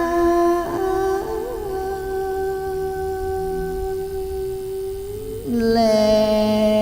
นา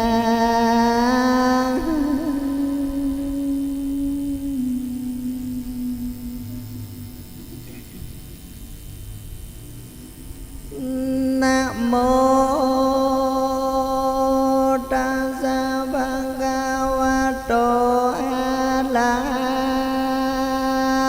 โต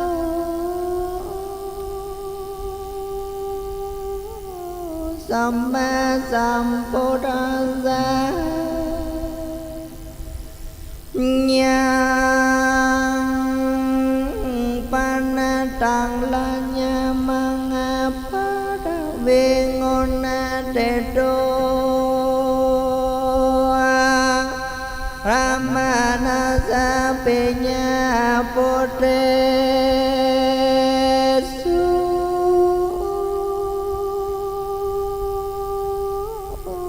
โอเตเนโสญาวะพมังเอกะโกลังลังจัตตังโห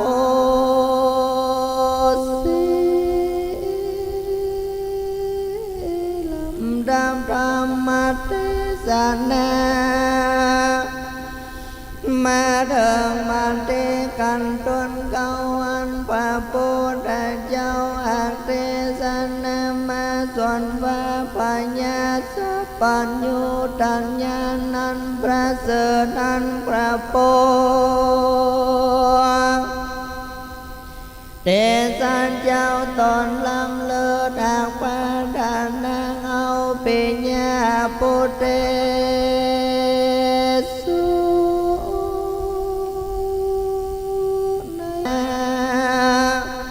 về tàn ta la tồn phản phêu an phà gia nữ lục kêu bên taแผ่นดินด้านนั้นนาสังขาร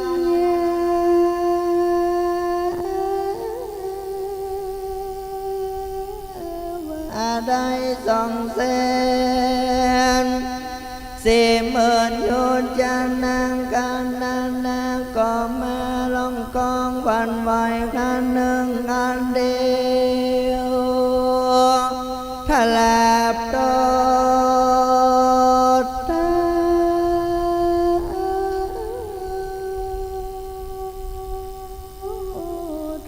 ปุมมาโลกอาโหสิก็เกิดมีปาทวีไว้วาดโดยอันเฮอโลกลังอังกาลาเป็นตานแก่พามานา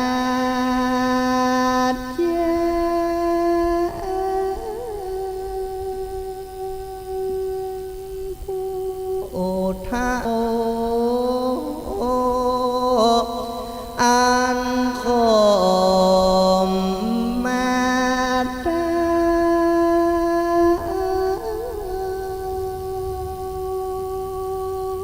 และเข้ามาขอ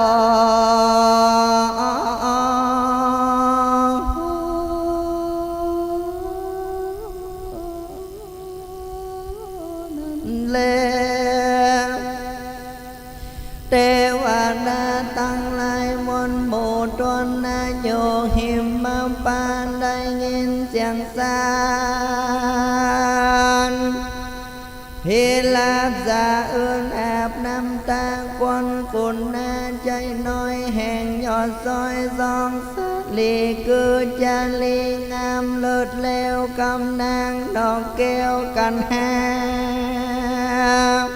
เทวดามีว่าใจจมชื่นเทวบูสามตนตื่นจมบานก็มาเนลามิเป็นเนื้อจังการสามสิ่งใหญ่ลำยิ่งเพิ่งกลัวนังหัวปองครึ่งข้ามเป็นดังจังกันกามเตนดิลีมาเตปิโคส่วนวันนางลัดยามาเต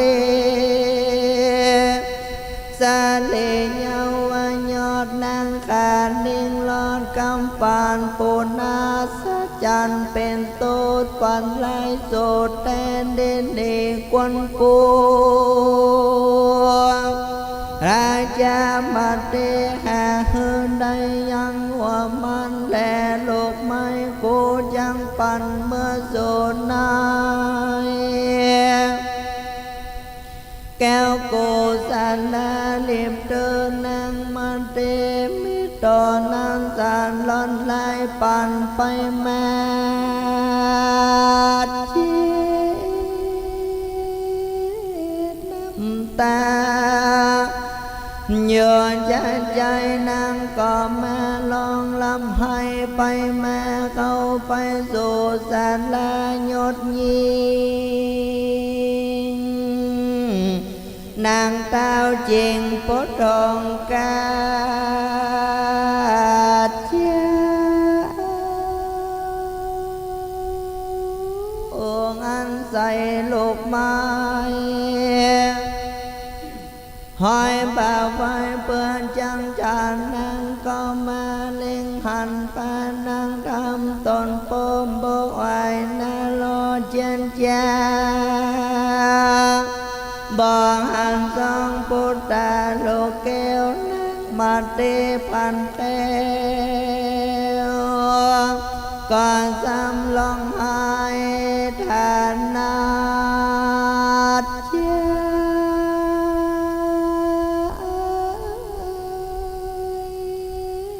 น้ำ ตาไหลอาบนาพระโสภาเฮยเจ้าฟ้าเปิวาตานบ่อปากจิ้มข้าเมื่อยามวันกันปอร้อยทีขึ้นนิลงสายฟ้าปุงเรื่องไรการเตียงจังตายมรณะใจข้าขาดเป็นเพียงยามปอเดผูกเจ้าตามพันลานจันเจ้ากองห่างจากหันบนยานจันเล่นนางอัตตามหาสัตโตเมื่อนั้นพระมหาสันเจ้าก็มาขานิงาเจ้า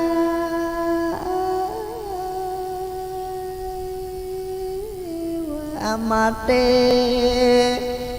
สาเลนอนเนาลากลูกเต้าเรือการหานกูจังตาโศกางานหยาบจังกำลาบนังปัญญาให้เจเนหาอันใหญ่ก็ตันต้อยใส่ไหลคำว่ามึงนางจุงมานีกูชักเก่าจีเหอะมึงฟังกำไปหลังอันคนเราไว้ว่าจังปังจังนีเสียเถื่อนย้อนบาดจังปูเปื้อนบ่มิลายแก้วคนใจรวมลูเมียมีจูก็เพราะว่าผัวใจดีลาชสีจังนีเสียดอยก็เพราะว่าน้อยอันนั้นบ่มีลูกเปียวปากคำปานจากนี้เสียน้ำก็เพราะว่าน้ำมันนั้นบ่มีผู้ตมจะลงจากนี้เสียคู่ก็เพราะว่ากูนั้นใบนกจากนี้เสียต้นไม้ก็เพราะต้นไม้บ่มีลูกหลวงลายกว้างกะลายจังนี้เสียเราก็เพราะเสือคงเต้าไตเตียวจงลาจะหงจากนี้เสียสาลังก็เพราะสาลังอันนั้นบ่มีดอกบัวแม่งาเปิ้นว่าจากนี้เสียผู้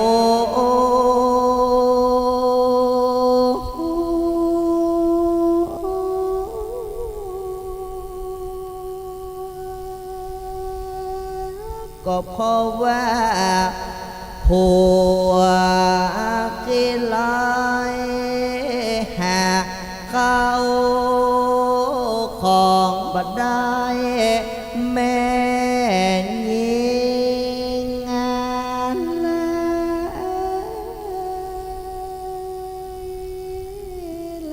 าดูแควนเมียใกล้แกนเน่งไหน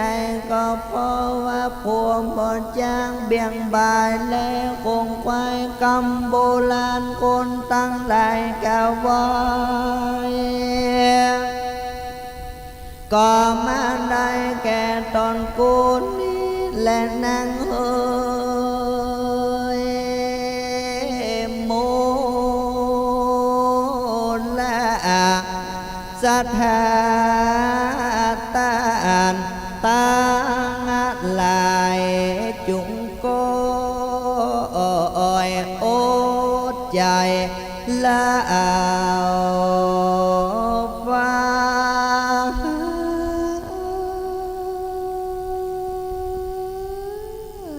อังไป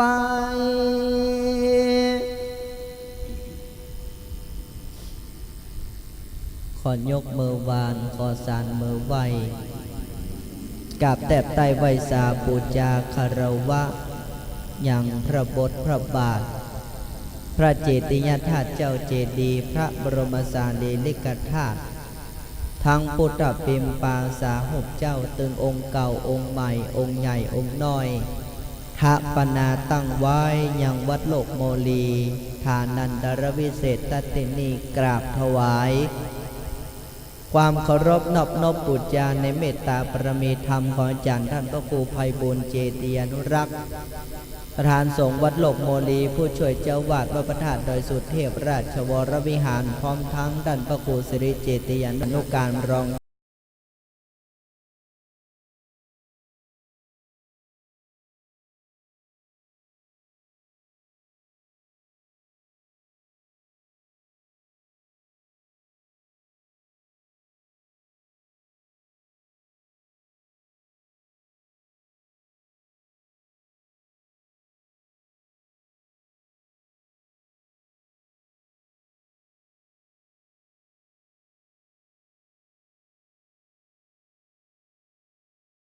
ทางมาไก่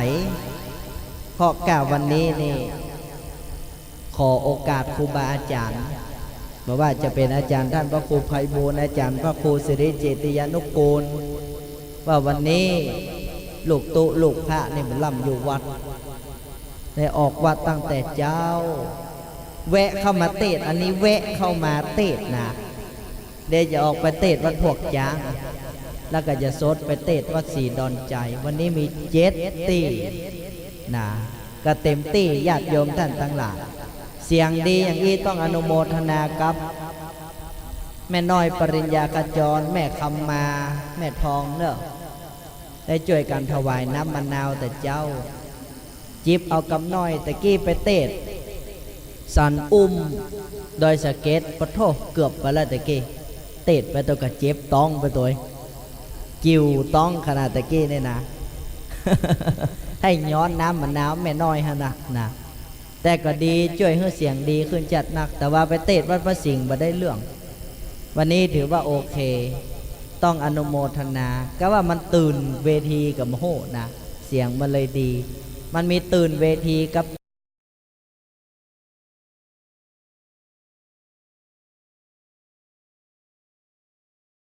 ตื่นยอดกันเตะสถาน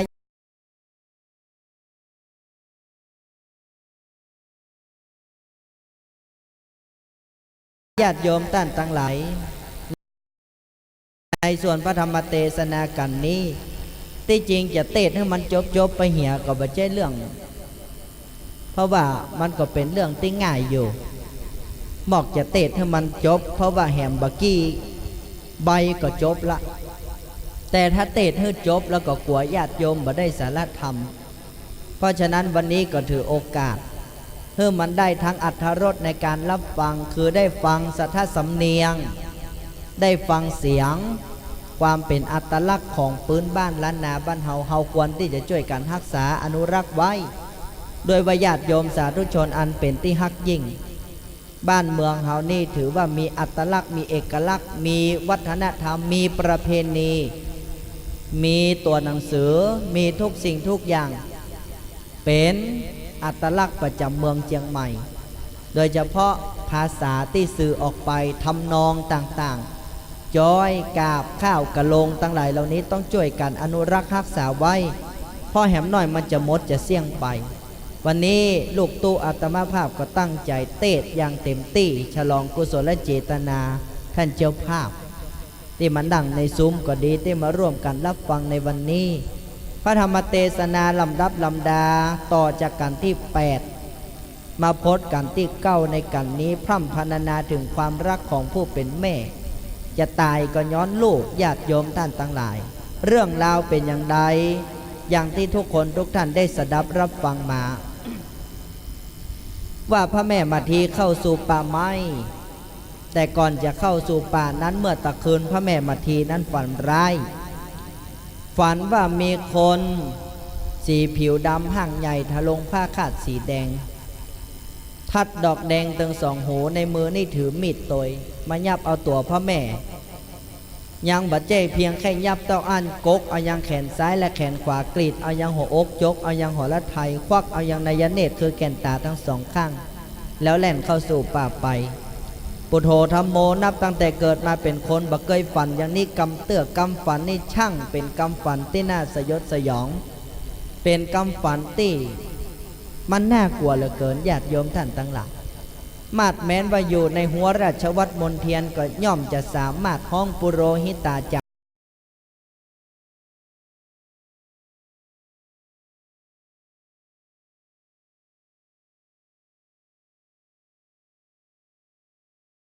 พระมนาจารย์มาทำนายตัวนี่มันมีไผ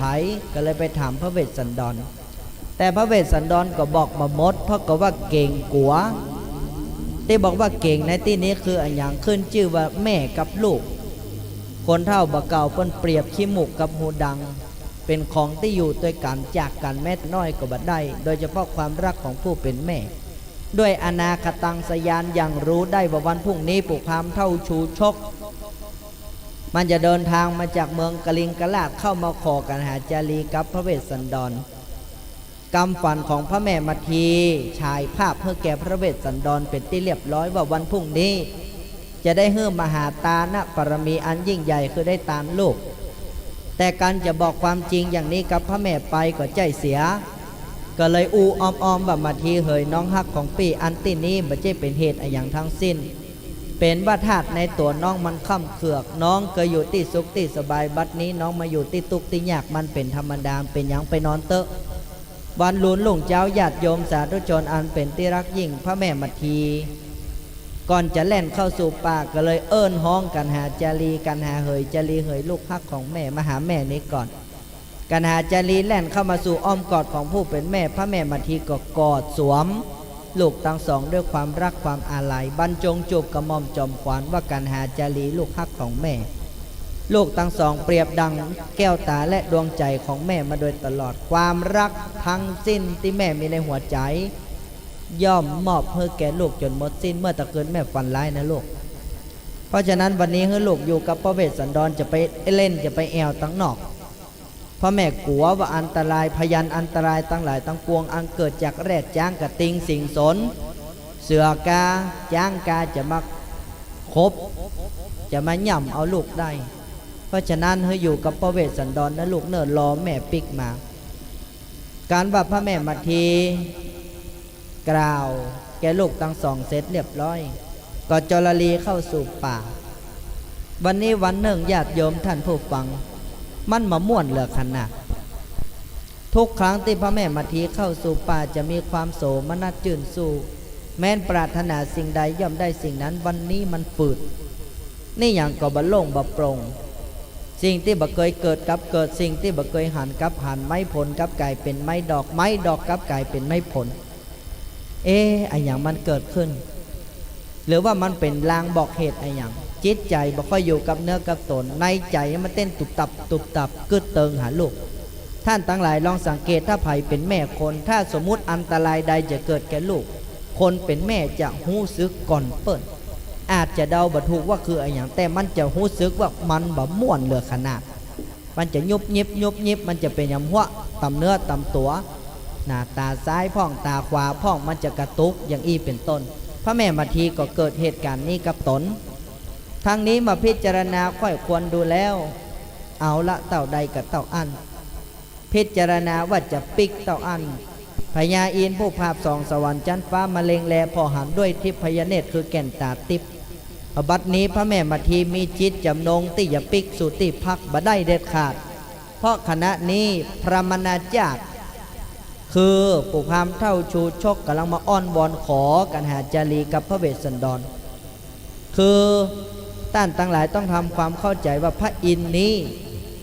เปิ้นเป็นพวกเดียวกับพระพุทธเจ้าเปิ้นเอื้อเฟื้อต่อพระบรมโพธิสัตว์คือพระเวสสันดรจริงอยู่พระแม่มัททีจะมีความรักต่อลูกทั้งสองแต่ทั้งนี้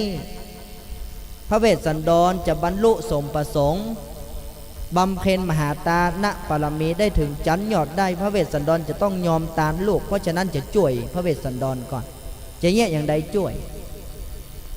ก็เลยตรัสสั่งให้เตวบุตรทั้งสามว่าสู่เจ้าจงไปเนรมิตเป็ดเป็นอเนกสามตัวขานหนึ่งเป็นพญาราชสี 2เป็นพญาเสือโคร่ง3เป็นพญาเสือเหลืองไปนอนเกิดกายยังโหนตังห้ามเมื่อพระแม่มาทีเตียวผ่านเด็ดขาดเพราะถ้ายามใดพระแม่มาทีจรลีเข้าสู่ที่พักบัดเดียวนี้มันจะไปพบกับอุพามเท่าชูชกและที่สุดพระเวสสันดรจะฮื้อตานบัดได้เพราะมันเติกแม่ก็คือพระแม่มาทีก็เลยตรัสสั่งเทวบุตรทั้ง3ไปเป็นสัตว์ร้ายนอนเกิดกายยังหนตังพระแม่มาทีเกิดในใจอย่าฟังปิกไปหาลูกฟังบ่เป็นฟังญาติโยมท่านทั้งหลายวันนี้วันหนึ่งอายังก็บ่ได้ดังใจสัตว์ร้ายทั้ง3มานอนเกิดกายยังหนตังบ่จ้างแย่อย่างใดหยอบนั่งลงกล่าวมัทุระวาจากรรมงามแก่สัตว์ร้ายทั้ง3ว่าข้าแต่ปิดเจ้าทั้ง3ข้าน้องนี้ชื่อมาทีมีลูกแหม2คนชื่อกันหาจารีขอเมตตาพระปิดเจ้าจุงอินดูคุณนาข้าน้องจิมเตอ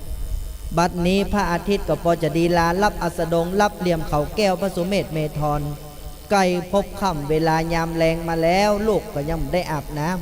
ำเข้าก็ยังได้กินโน้มก็ถ้าจะหิวขนาดขอปิดเจ้าทั้ง3จุงอินดูเมตตาคุณนาข้าน้องจิมเตอว่าอย่างใดก็แล้วอ้อนวอนขอร้องอย่างใดบ่เป็นผลเพราะยังไม่ถึงเวลากาละเวลามาคบควายตีผู้พามเท่าชูชกกระชุดกระชากลากตียังการหาจารีเข้าสู่นอกป่าพนาพงไปแล้วอันนี้ถึงเวลาญาติโยมต้านตั้งหลักเตวบุตรพูดแถลงเป็ดเป็นสัตว์ร้ายทั้ง3ก็ค่อยๆคดคล้ายย้ายยังสถานที่นอนเปิดหนตางให้กับพระแม่มาทีพระแม่มาทีหันว่าหนตางว่างเปล่าด้วยสิ่งสาราสัตว์ทั้ง3แล้วก็ฟังจรลีเข้าสู่ที่พักอันเป็นอาสลมบรมนิเวศแต่เป็นที่อาลัยยิ่งเพราะว่าวันนี้บัปะลูกเงาแม้แต่น้อยแม่บหานเสียงแม้แต่น้อยแม่บ่ได้ยินทุกครั้งและทุกคราแม่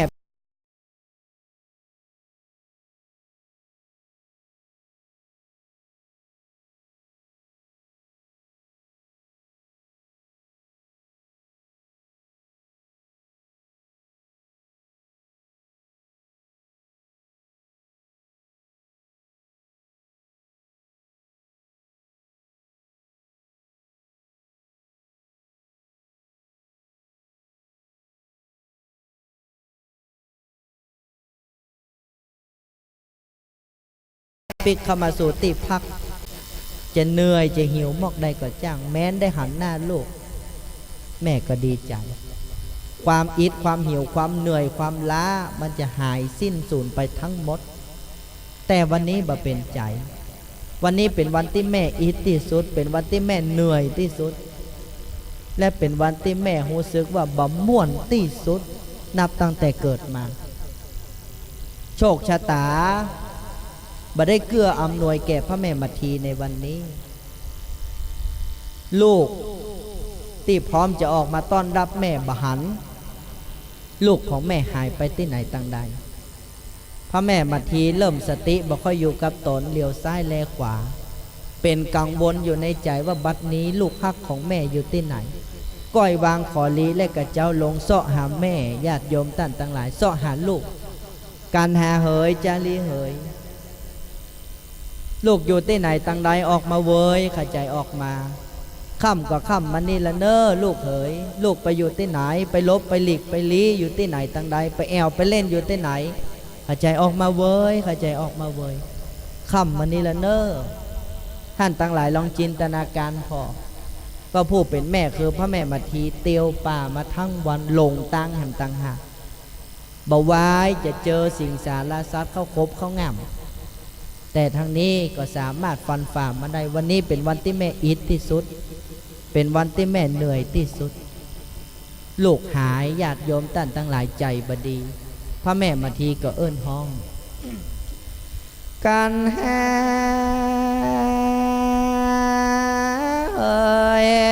การนา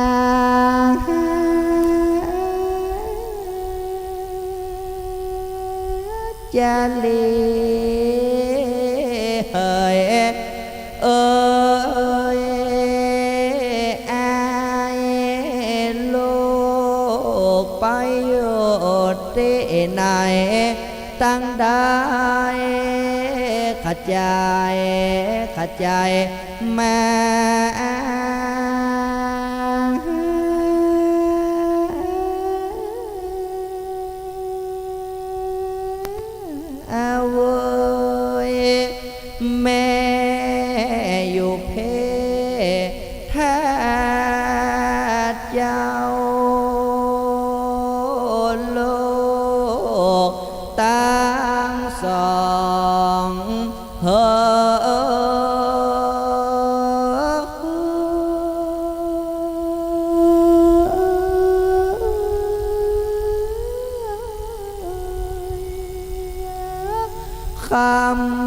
ำก็ข้ามมันนี้แล้วพระอาทิตย์ก็ปอจะดินรับเหลี่ยมข่าวแก้วพระสุเมธเม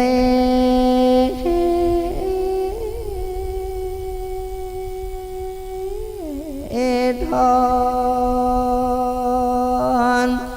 แม่ก็แม่วิงวอนร้องว่าลูกเฮ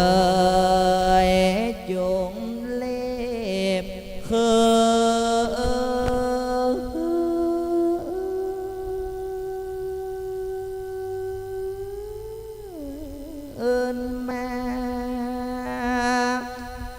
แม่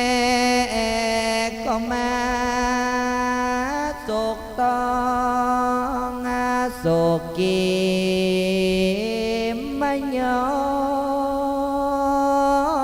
อันจุลีสายเก้าไว้พระบาทเจ้าแล้วเต้าสานโย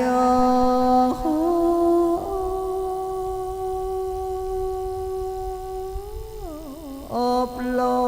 งมานอนแทบเนื้อ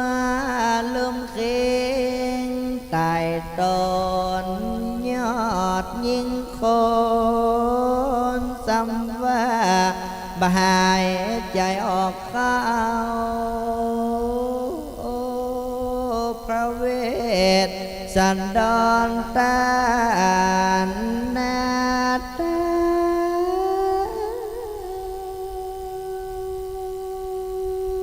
ก็มา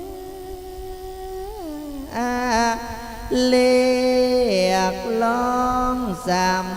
30ส่องควันพัดเตนุจนาถเมียรักยิ่งจะ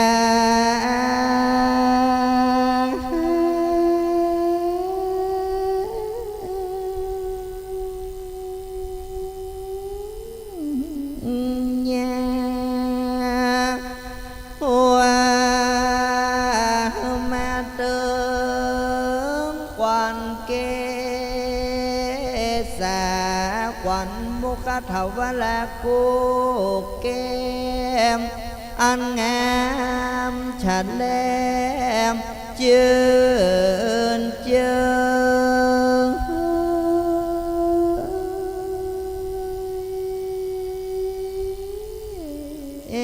จูมาเดินควันโหและเด่นควันข้างควันยกย่างย้ายเต้วบาดกู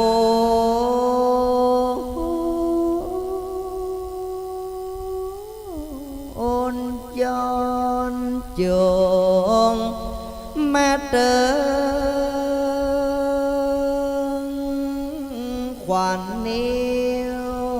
มือน้อยอันเลี้ยวงามสลอนอังกุลีเล็บงามสายสว่างอันกูก็ยุบสองปังข้างลูกลักลาดโด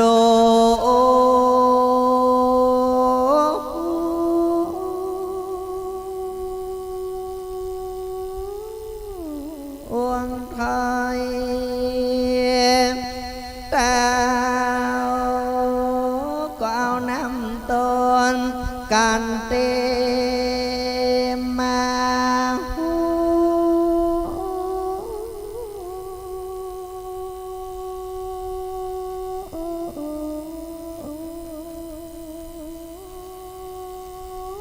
หล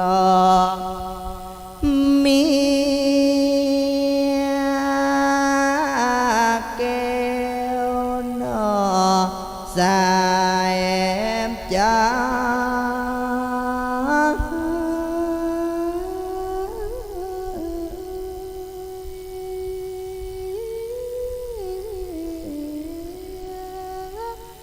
น้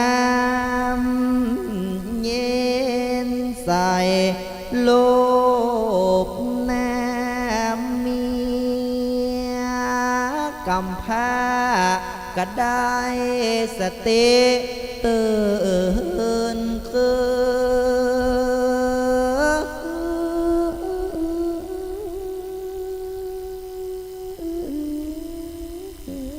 นมาวันนั้น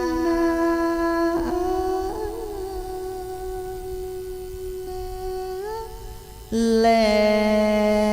น้ำมันเตปังปังเนติตังเพียสังวันนาเวเสจา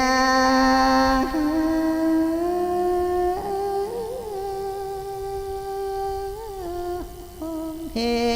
ตุยังมาเตงันปาดาไปโดยกาถาว่าได้เก้าสิบกาถาก็บังกรมสมเลสเสด็จ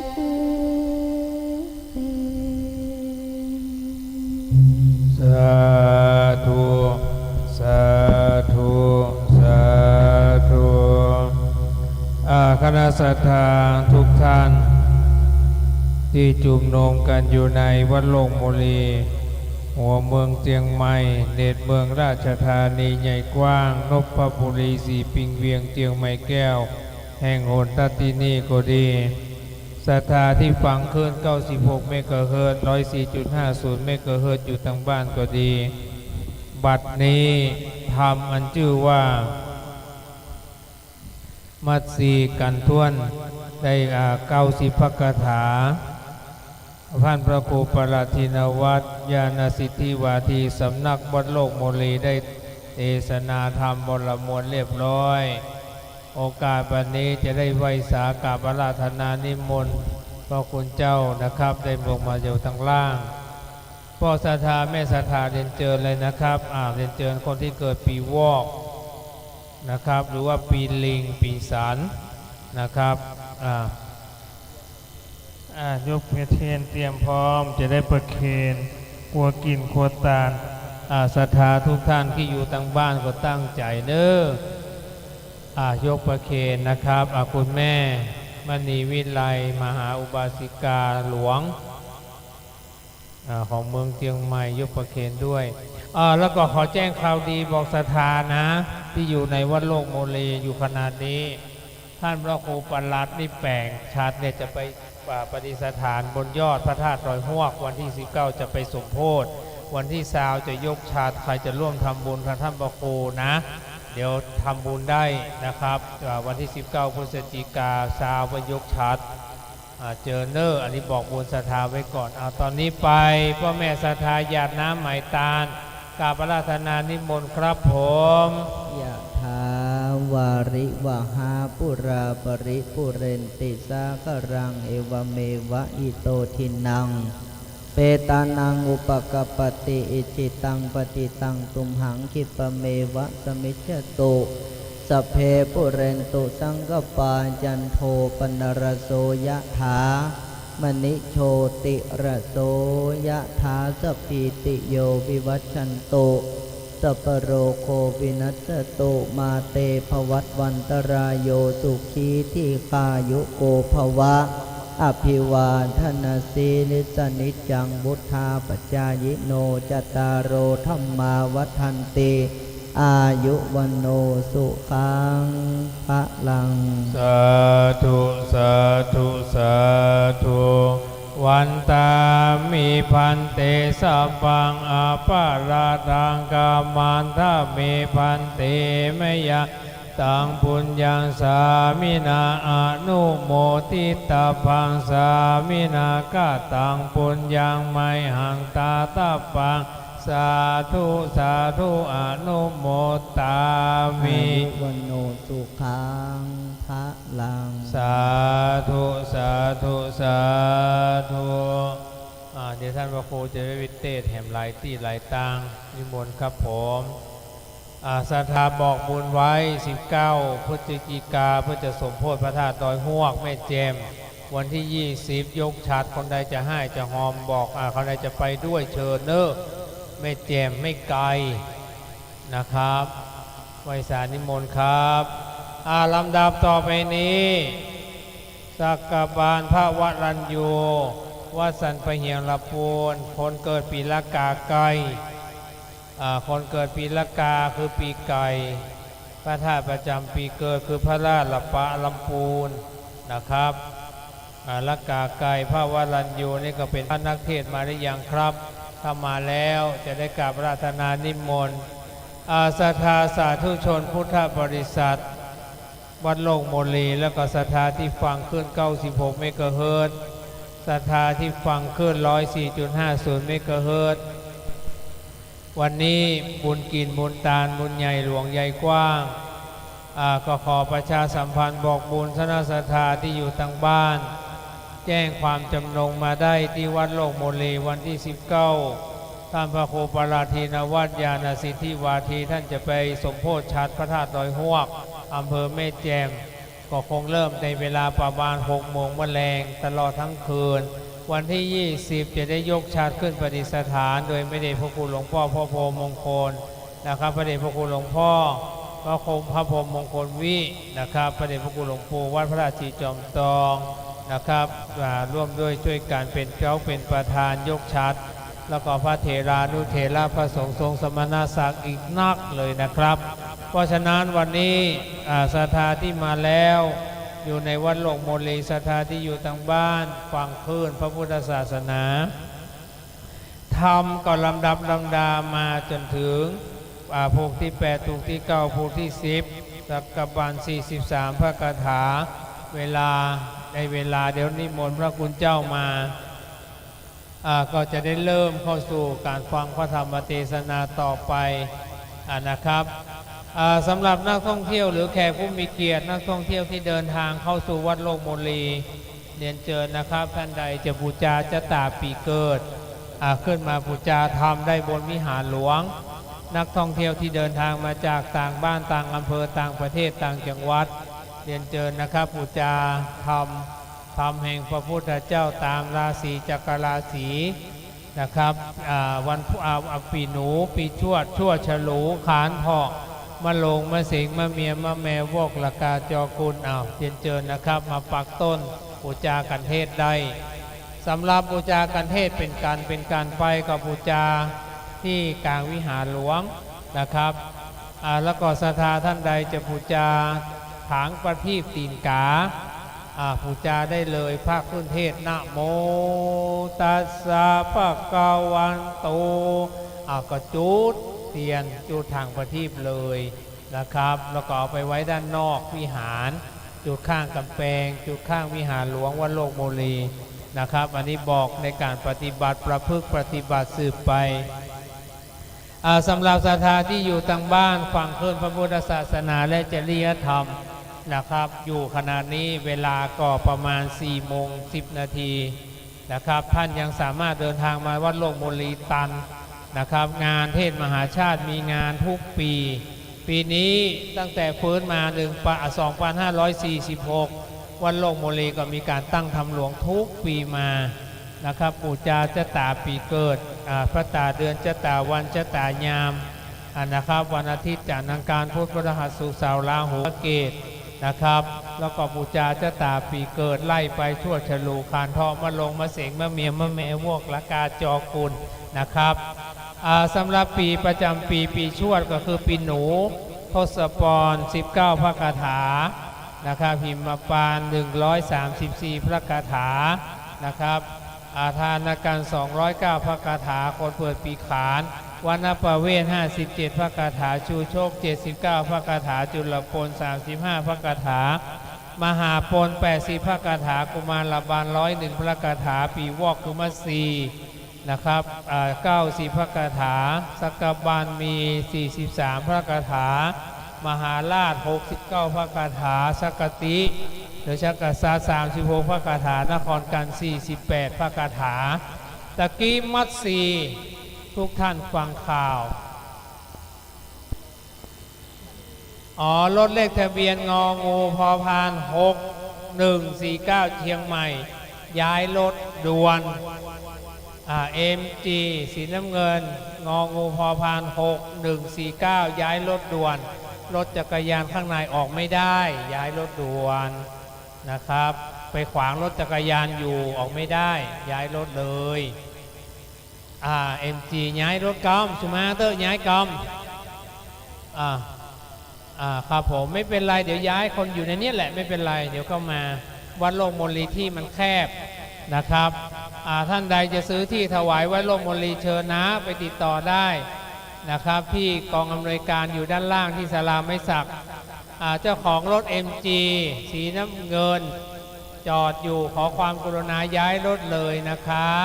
ร่วมด้วยช่วยกันนะครับเราช่วยกันไม่เป็นไรนะครับใจเย็นๆเดี๋ยวเราออกเชิญนะครับช่วยย้ายรถด้วยรถ MG สีน้ำเงินย้ายรถกำจักรยานเพิ่นอยู่ทางในมันออกมาได้ขวางรถจักรยานเพิ่นอยู่นะครับรถเข้ามาในวัดโลกมลีก็ขอสุมาเนอร์จอดให้เป็นระเบียบนะครับรอสักครู่นะครับรถ MG รถไปยี่ห้อ MG สีน้ำเงินนะครับ61งองูพอพาน6149เนาะครับผมย้ายรถเลยนะจ๊ะช่วยกันนะครับมาวัดโลกโมลีอะไรนะรถฟอร์ดสีดำขอไข่นอนหนู506เชียงใหม่รถฟอร์ดสีดำขอไข่นอนหนู506เชียงใหม่ขอย้ายรถหน่อยนะจ๊ะโอ้ของพี่กับสุมาเตอร์ย้ายรถเก่าย้ายรถเอามาจอดตรงนี้จอดตรงหน้านี้ตอนนี้มาวัดโลกมลีนะพอจอดรถเสร็จปุ๊บพับรถใส่กระเป๋าไว้พับใส่กระเป๋าได้กับรุ่นใหม่ที่พันพับได้หรอพี่ซื้อรถรุ่นเก่ามาได้ พี่ย้ายมาทางนี้กันย้ายมาหน้าที่ศาลานี่ก็ได้พี่รถฟอร์ดถ้าจะให้ง่ายคือพับใส่กระเป๋าเก็บใส่กระเป๋าเลย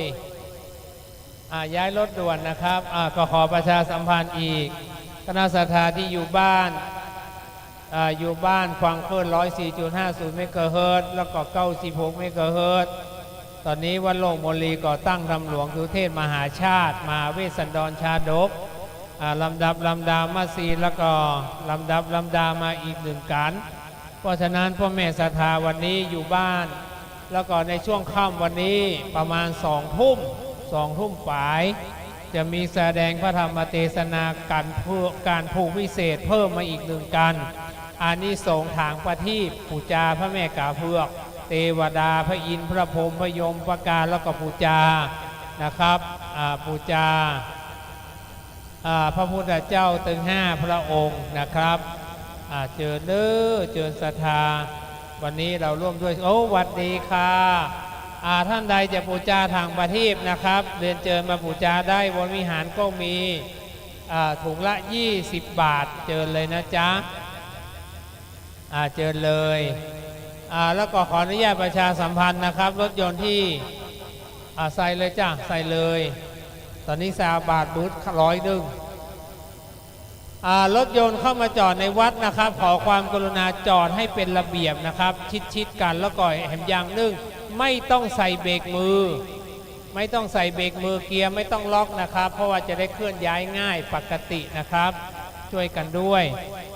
ตอนนี้ศรัทธาที่มาแล้วคนใดจะบูช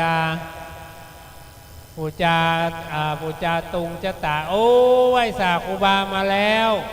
กราบไหว้สาอาราธนานิมนต์พระคุณเจ้ามาแล้วนะครับเชิญพ่อแม่ศรัทธาขึ้นมาบนวิหารเลย เพื่อไม่เป็นการเสียเวลาเราจะได้เข้าสู่การสดับรับฟังพระธรรมเทศนาคนเกิดปีละกานะครับสักกบาลพระวรัญยู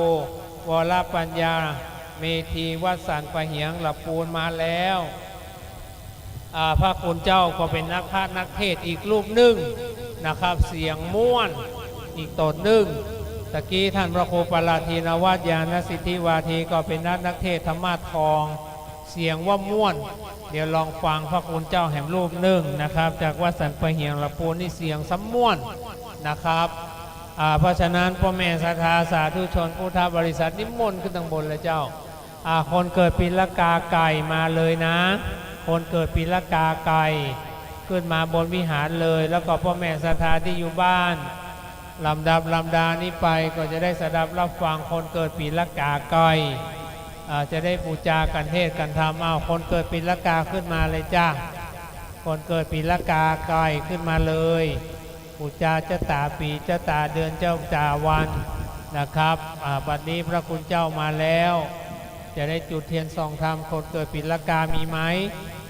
แม่มาจุดศรัทธาพนมมือขึ้นตั้งโสตาประสาทที่เป็นเอกบัดนี้พระคุณเจ้าก็เมตตานะครับเมตตาเดินทางมาแล้วนะครับเดินทางมาแล้วการมัสซีก็เรียบร้อยไปสักกบาลเจ้าหน้าที่ลั่นกองจุ่มนุมเทพเทวาอารักษ์พระอินทร์พระพรหมพยมประการพระเท้าจตุโลกบาลทั้งสี่นะครับเทพเทวารักษาอารามวัดโลกโมลีแห่งโหนนตตินีนะครับจุ่มนมณบัดนี้ทุกท่านพนมมือขึ้นณบัดนี้ครับสังกรรมบันใจเลยกันบันพระเสริฐบางเอือเต้าบังเกิดสันทาใจยาเป็นมิงเป็นตาลแกอินตาสังกพรามเต้าก็มีใจงามบ่น้อยลวดคืนนางยอดซอยมัดทีหือละสีเจ้าพระราสันดรเต้าลวดถวายพรแปดสิ่งแก่จอมิงราชากาถามีบอกขาน43 บานบาลีบัดนี้ขอนาคมกราบอาราธนาสวาธุเจ้าลูกศิษย์พระมุนีโตนะวิเศษขึ้นนั่งธรรมานแล้วเตสนาธรรมอนุกรรมปิมังปะชังอาราธนังกาโลมา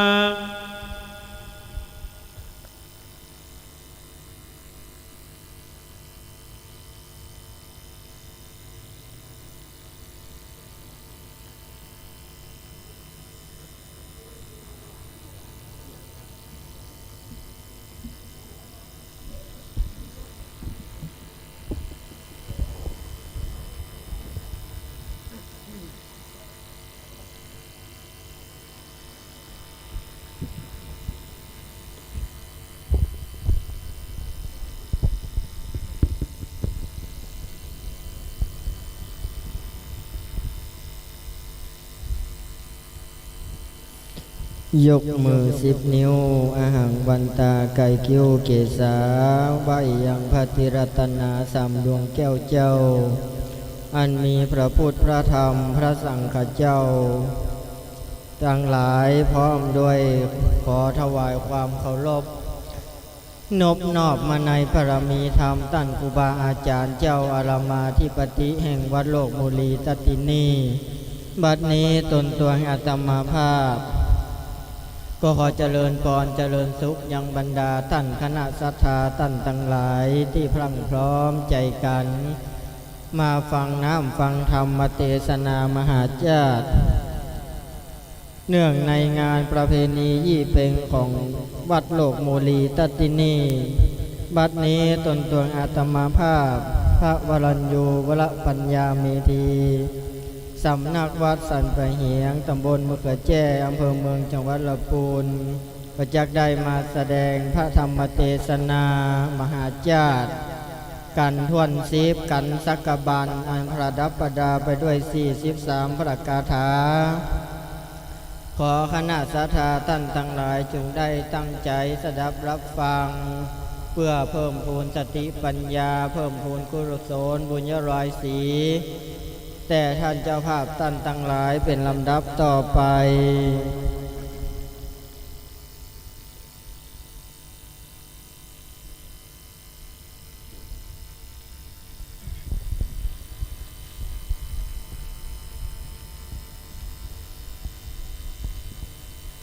สุ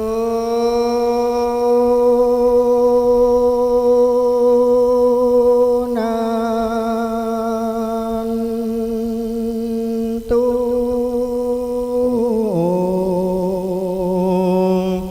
ฟังละฟ้า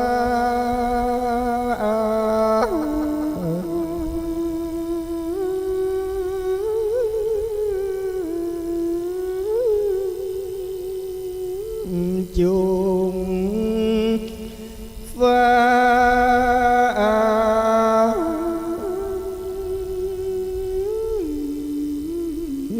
ลา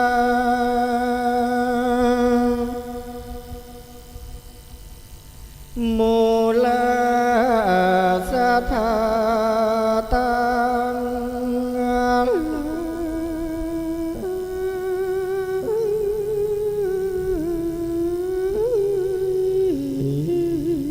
ตั้งเด็กยิ่งใจหลวงลายใหญ่น้อยก้อยแปลงใจเนมเลียบมาลอยแล้วก้อยดา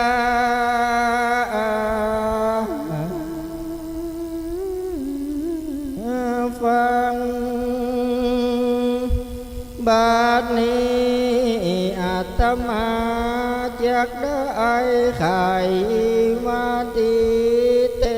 สนาธรรมกาหนาน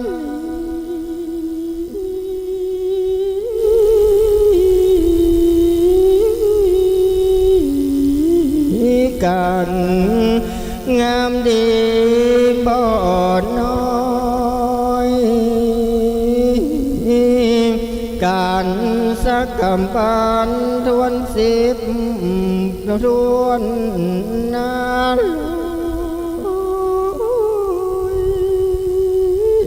อันประดับผ่านดาไปโดยคาถาว่าได้43คาถานั้น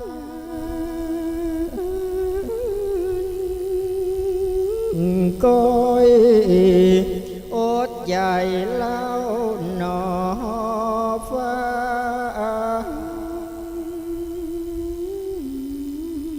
ไปเพื่อเป็นบุญกุศ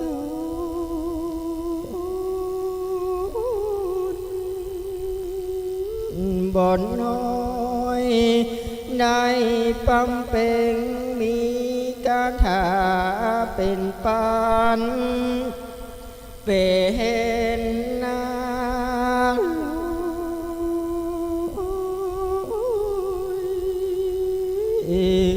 ก้อยอดใจเล่าหนอ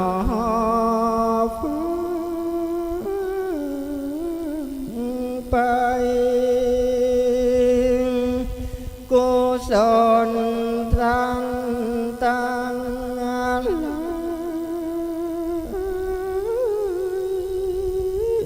ได้มาปั๊มเป็นฟังธรรมมหาเจ้าตัดดินนี้ที่อารามโลกโมลีแห่งนั้น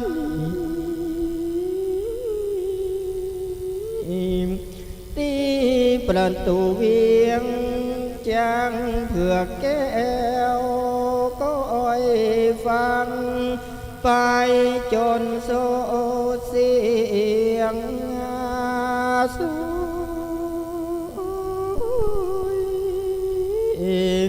จากได้เป็นบุญบ่อนน้อยจุหนอ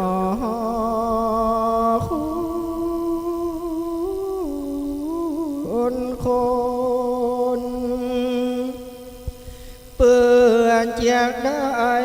ปบปะยังพุทธศาสนาแห่งองค์สลิเมตไตรเจ้านานในอนาคตการไปหน้าและเนกุศลตันตัง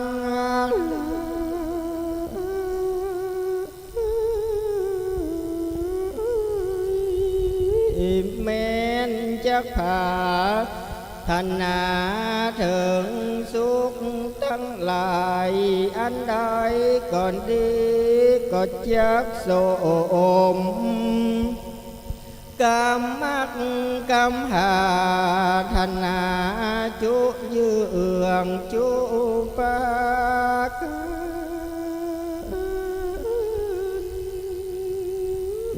จักได้ถึงสุขสามปาก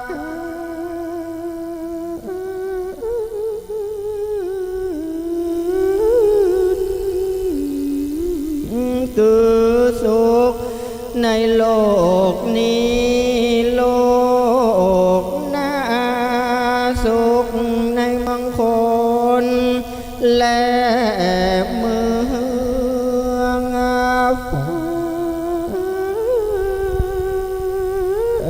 ในห้องเขตลานิพพานาขอกุศลตั้งศรัทธายิ่งใจจูผู้ได้ผลจากข้อปีข้อเดือนข้อวันข้อยามอันบ่อนหัว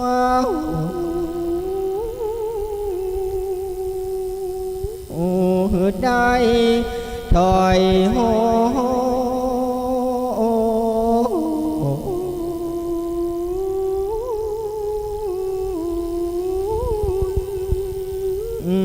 มีใจโจกเหมือนกันจุดหนอคนตัดตินนี้ขอสันทาตังจงมีอายุมันยืนยาวสาวขวบเข้าวัดสามีติขาเตียงเต้าไหลโลกโลกามาเอาได้อยู่สุขชื่นหนอสาบอินดีตันตัง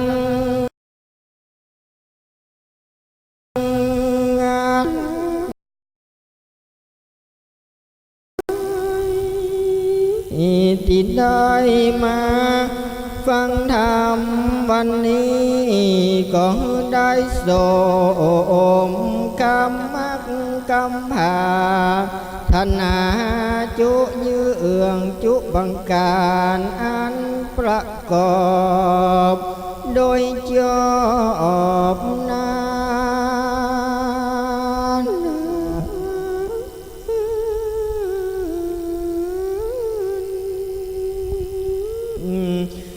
และนา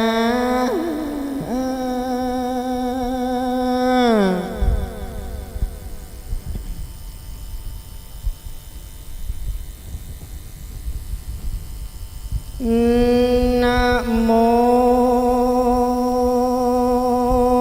ตัสสะภะคะวันโตอะระหะโตสัมมาสัมพุทธัสสะเอวันเตสุอัญญมัญญังสัมมุทนิยังกันทังกันเตนเตสุลัมดัมดัมมันเตสันนามามันลอดมาจูจรตึงตันยังสังกัมบานากันทวนสิมอันลำเลินอันผ่านเสริญด้วยปาลมีในเมืองคันติยาการสันตลันสีทั้งสององค์อันพ่องเจียนจาสาธุการจมจืนตันซึ่งกันไปมาดังอันนายกัลยามาพระยาอินตาตุวิเศษรู้แจ้งเหตุทรตายว่าวันวานีสอนเต้าผู้สร้างพันนวลเป็นจีเต้ากุมีเวสันตลลานฮือสองน้อยนาเป็นนาทแผ่นดินดานก็มาวันก็ลองสนานนาพมอินตานีในการนี้จังยังมีใจบุญหนึ่งมีเจือนจาถอยจาเข้าไปสู่นรลาเวสันดรขอเอานางแก้วลาเจ้าที่ผู้ปังกอบด้วยอินทีลักษณะงามแงมีวันปฏิบัติแก่พวนตนจากลานอตนสัมปนอยู่ในแก้วกูดงเขียวแต่คนเดียวในป่ากันวันได้นางนอนลาเจ้ามาทีจังกากาดแก้วนี้ไปจากพระจอมมาเฉยเวสันตลลาดลาจาบ่มีไผมาปันถากด้วยลูกไม้มากหัวมันกูคุณสาวลงลุ่มฟ้ากายกับนาเป็นพรามเข้าสู่อารามพระลันสีเลิศแล้วขอนางแก้วลาเจ้ามาทียังยอดปาลมีอันผ่านทานเอาแล้วกูบอกนางแก้วนงคานเป็นสานดานแก่ผู้ได้แล้วก่อนจังคืนนา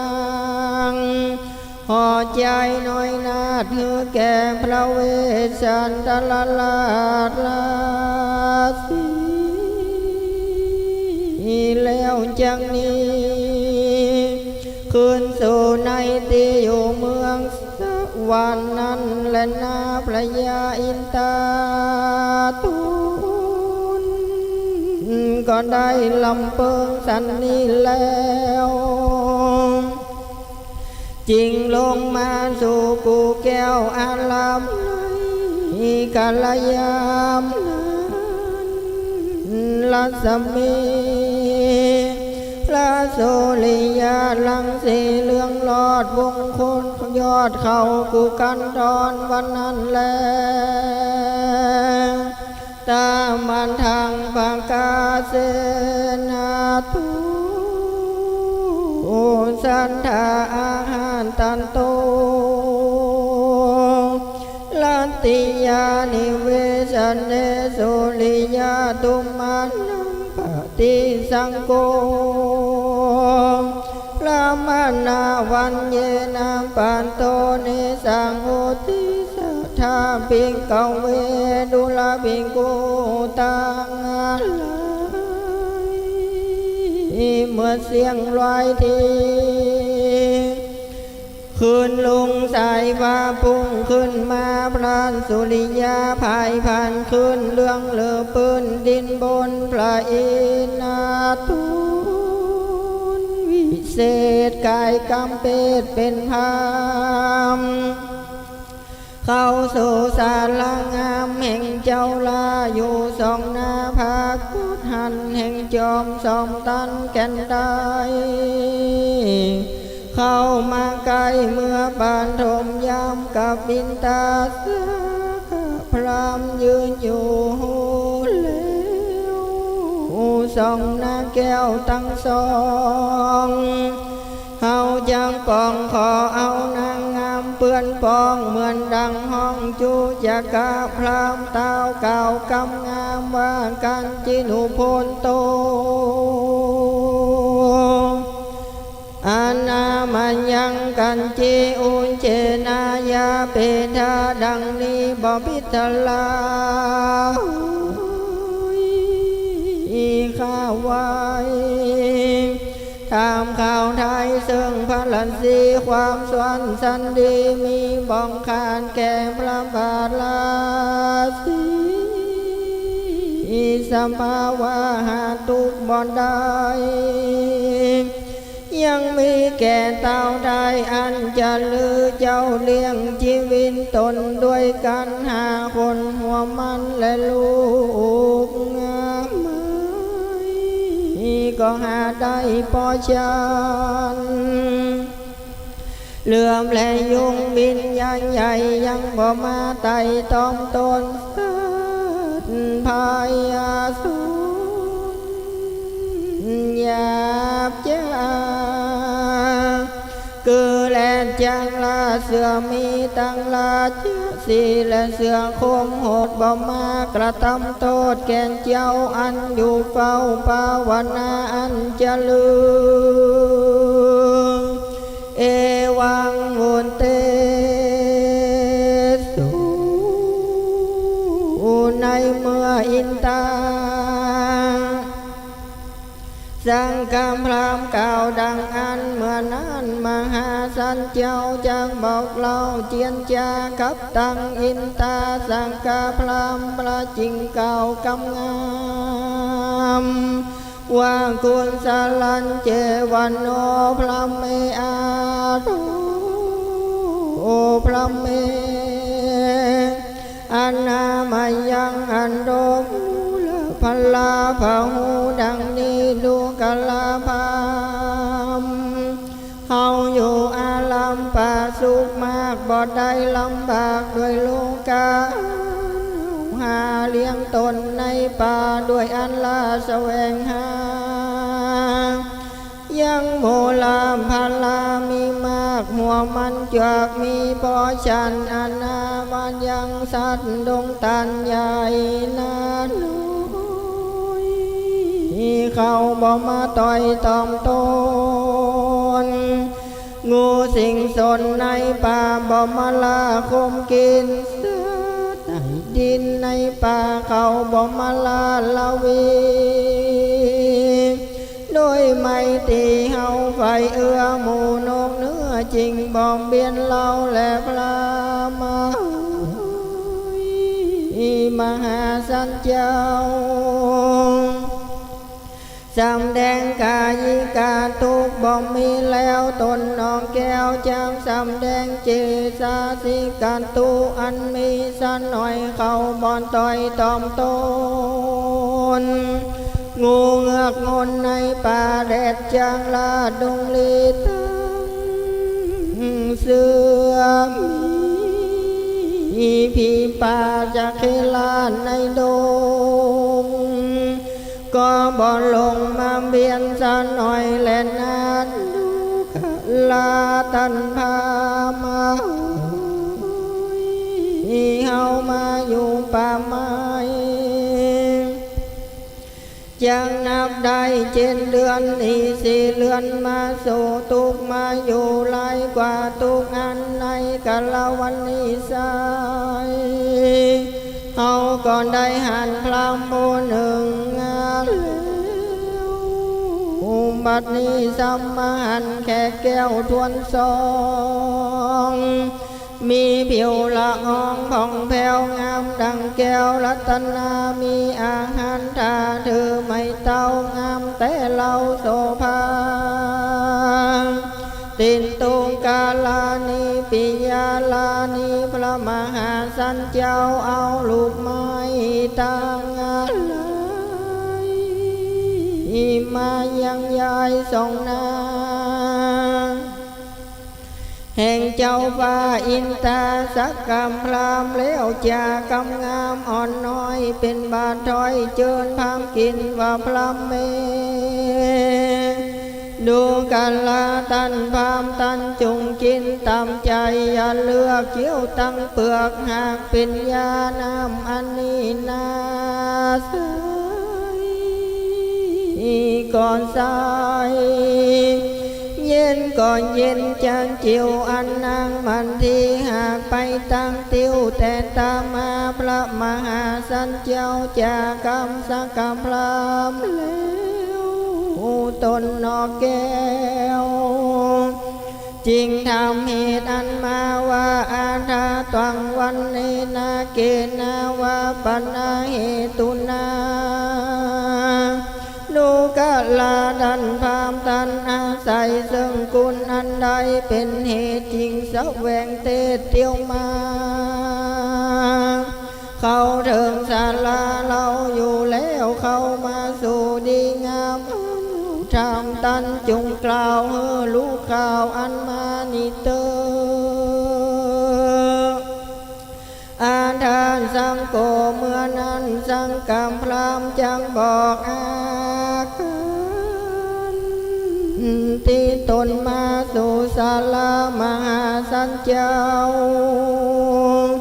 สังกรรมพรามเท่าจริงกล่าวว่ายะถาวาลิโหปุโลสัมปังกาลังนาคียันติเอวันตังยาจิตาขันจิงภริยังเมเตหิยาจิตุดังนี้ข้าแต่พระบาทข้าน้อยนาจังอุปมายังสายสันดาแห่งมหาลาชเจ้าอันลือเต่าตัวตอลนีอันเป็นดังน้ำนาตี5 เส้นไหลละเล่นลงมาแม่หนึ่งชื่อว่ากงกายาวยานกว้างกว่าตาตั้งลายมังกรพายเต้นแอนจางน้ำเล่นจมฟองป่าเนืองน้องเขาคืนลอยเต้นตื่นดีห่างแม่หนึ่งชื่อยามูลนาวังสะสาไหลลงตาลงมาฝูงปัว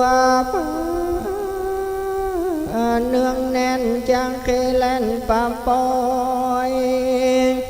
นาคน้ำลอยวังวิ่งป่าฝ่าจริงเป่าตามแม่หนึ่งชื่อจีแล้ววันดีงามฟองฟังฝูงป่าไหลหลังไหลตามตัวเปิงงามคุมตัวน้อยจุ่มจมเจยตัวใหญ่เลยแฝงฟังป่ากันหลังเต็มกองแม่หนึ่งชื่อสละผู้น้องไหลหลากน้ำฟ้าหากล้อมกันนาไหล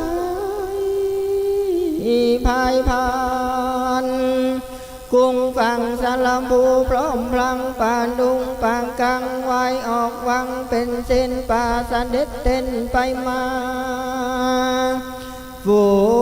งปูงป่ามีต่างแดงดำด่างเหลือลายขาวเขียวลายวิเศษป่าดุงเตศภาษาสัตว์ นานาหลายสิ่งแม่หนึ่งชื่อมาหิวิงวัดวังภูผาปังคิงเกลื่อนไหลลงเลื่อนลงดอยปูปลาหอยกุ้งเหนียวลาสอดเสียวจมฟองต่างน้องน้องจมจืนปิติตื่นเย็นนาเจอันว่าแม่น้ำเย็นใสตั้งหาไหลบองขาดกว่าสุดปีสัตว์น้ำมีหลายหลากสัตว์ป่าหากหลายลำหากอาศัยน้ำงามตามกว้างเป็นที่อยู่สร้างดื่มกินนั้นก็ไหลลิ้นละลาดบ่แห้งขานบุกบางบ่รู้จังแห่งเหือดยอมบานเสดสันใดก็อุปมาดังเต้าอันอยู่ดันดาวดงลีสันธามีจมจืนมักยุกยืนยอตาของเจียงคานมาเต้าเป็นดังเจ้าบุญนาก็อุปมาดังแม่น้ำบ่อแห้งขาดพรำสังยามปั๊มเป็นงามทุกเมื่ออันว่าข้าก็มาขอเอานางสอบบอลาเจ้ามันที่ผู้เป็นเมียดีแห่งเจ้าอันข้านเท่าเจลาตุกเครื่องกาคำเจ้าจริงไต่เต้ามาสู่ในที่อยู่ดงดอนขอผู้ทอนเป็นเจ้าอินดูข้าเท่าคนผ่านได้หือตานนั่งไปแดนเตอเอวังเตในเมื่ออินตาสังกามพามขอเอานางงามดังอันเพื่องปันมหาสัจเจ้าก็กล่าวว่าดูกะลาพรามวันวานี้เฮาได้หือแล้วยังลูกแก้วตั้งสองเป็นตาลแก่พระมนาผู้หนึ่งแล้ววันนี้ตันมาขอเอานางแก้วจายาบ่หลังจางเขินเฮาหาตนเดียวในกลางป่าไม้บงเขียวดังลือเฮาจังมือเสื่องลาจามันตีกำดังนี้มหาสันเจ้าบอกกล่าวสังกรรมอันมีปิติสลามสลาบอาบนายตุนเป็นดังคนเข็นใจ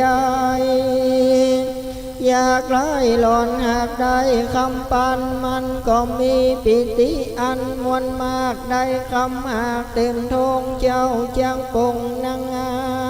มเพื่อเจ้าตานแก่พรามเท่าหากมาขอบ่มีใจขอเกียรติฟังบอกดิ่งของโดยมัชชีลธรรมมหาสันเจ้าเดือนดองลองกองเอาวันไปมาจริงกล่าวว่า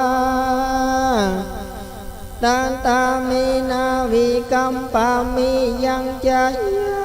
สีพรหมนาดังนี้เป็นต้นดูกาลาตันพามตันมาขอละ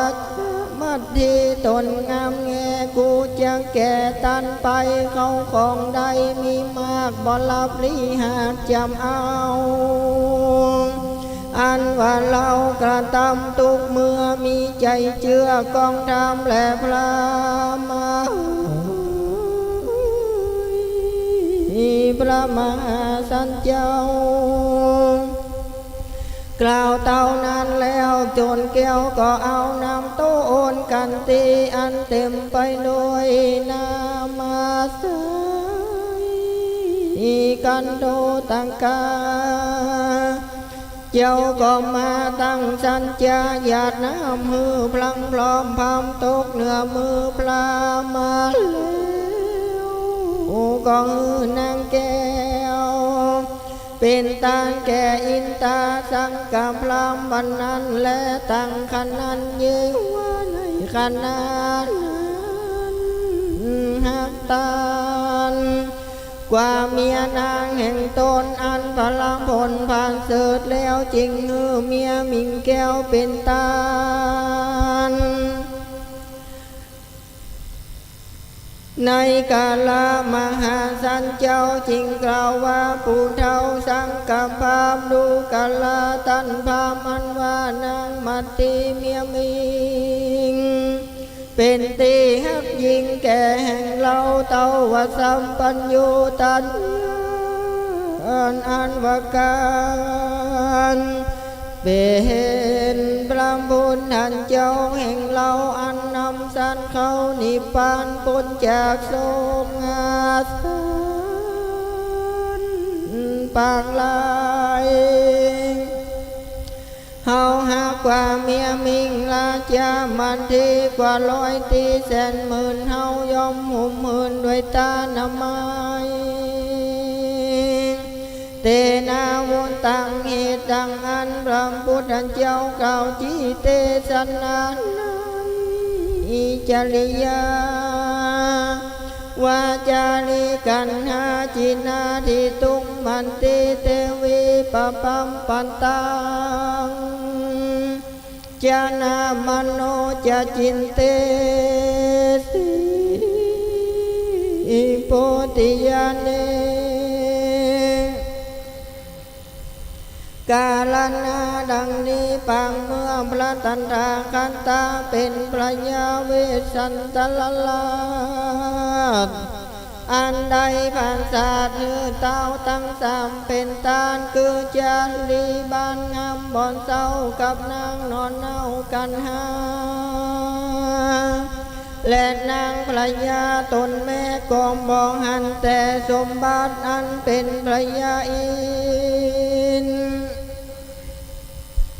วางได้กินสองสักวันฝากฟ้าในแหล่งลาจะตุมลา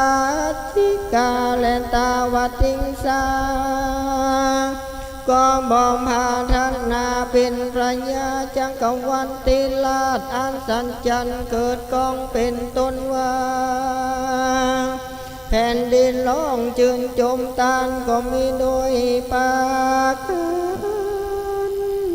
ดังกล่าวมานี่แลดูลาวิงคูนตั้งหลายเมื่อบาตคาคันตาเป็นพระยาเวสสันตลาก็มีบางการตีจำเลินดีแก่เจ้าสิบปีก่อนมวลมากกันตันปางจาดามซึ่งอินตาตนสังกาพรามแล้วนำเอานำตนกันตีอันบัวละมวนด้วยนามาแล้วตนนอแก้วก็ไหลหลังดังตกมือพรามก็หือนางงามเลิศแล้วคือนางแก้วลาเจ้ามาตีเมื่อพระลันสีหือตานแก่แข่งแก้วอินตาเสียงลือซาคำเขือกเยาอย่าเยือกปูนาคูมีนางหัวปองเต้นตื่นตัวห้องหมื่นพมโลกาแผ่นดินนั้นไว้วันกองนั้นตัวต้องจักรวาลก็มีแลสาปีมันดีอันว่านางราชมาตีสิวิโลนเจ้าบ่อเครื่องโคดโกนทานางก็มีนามาอาวร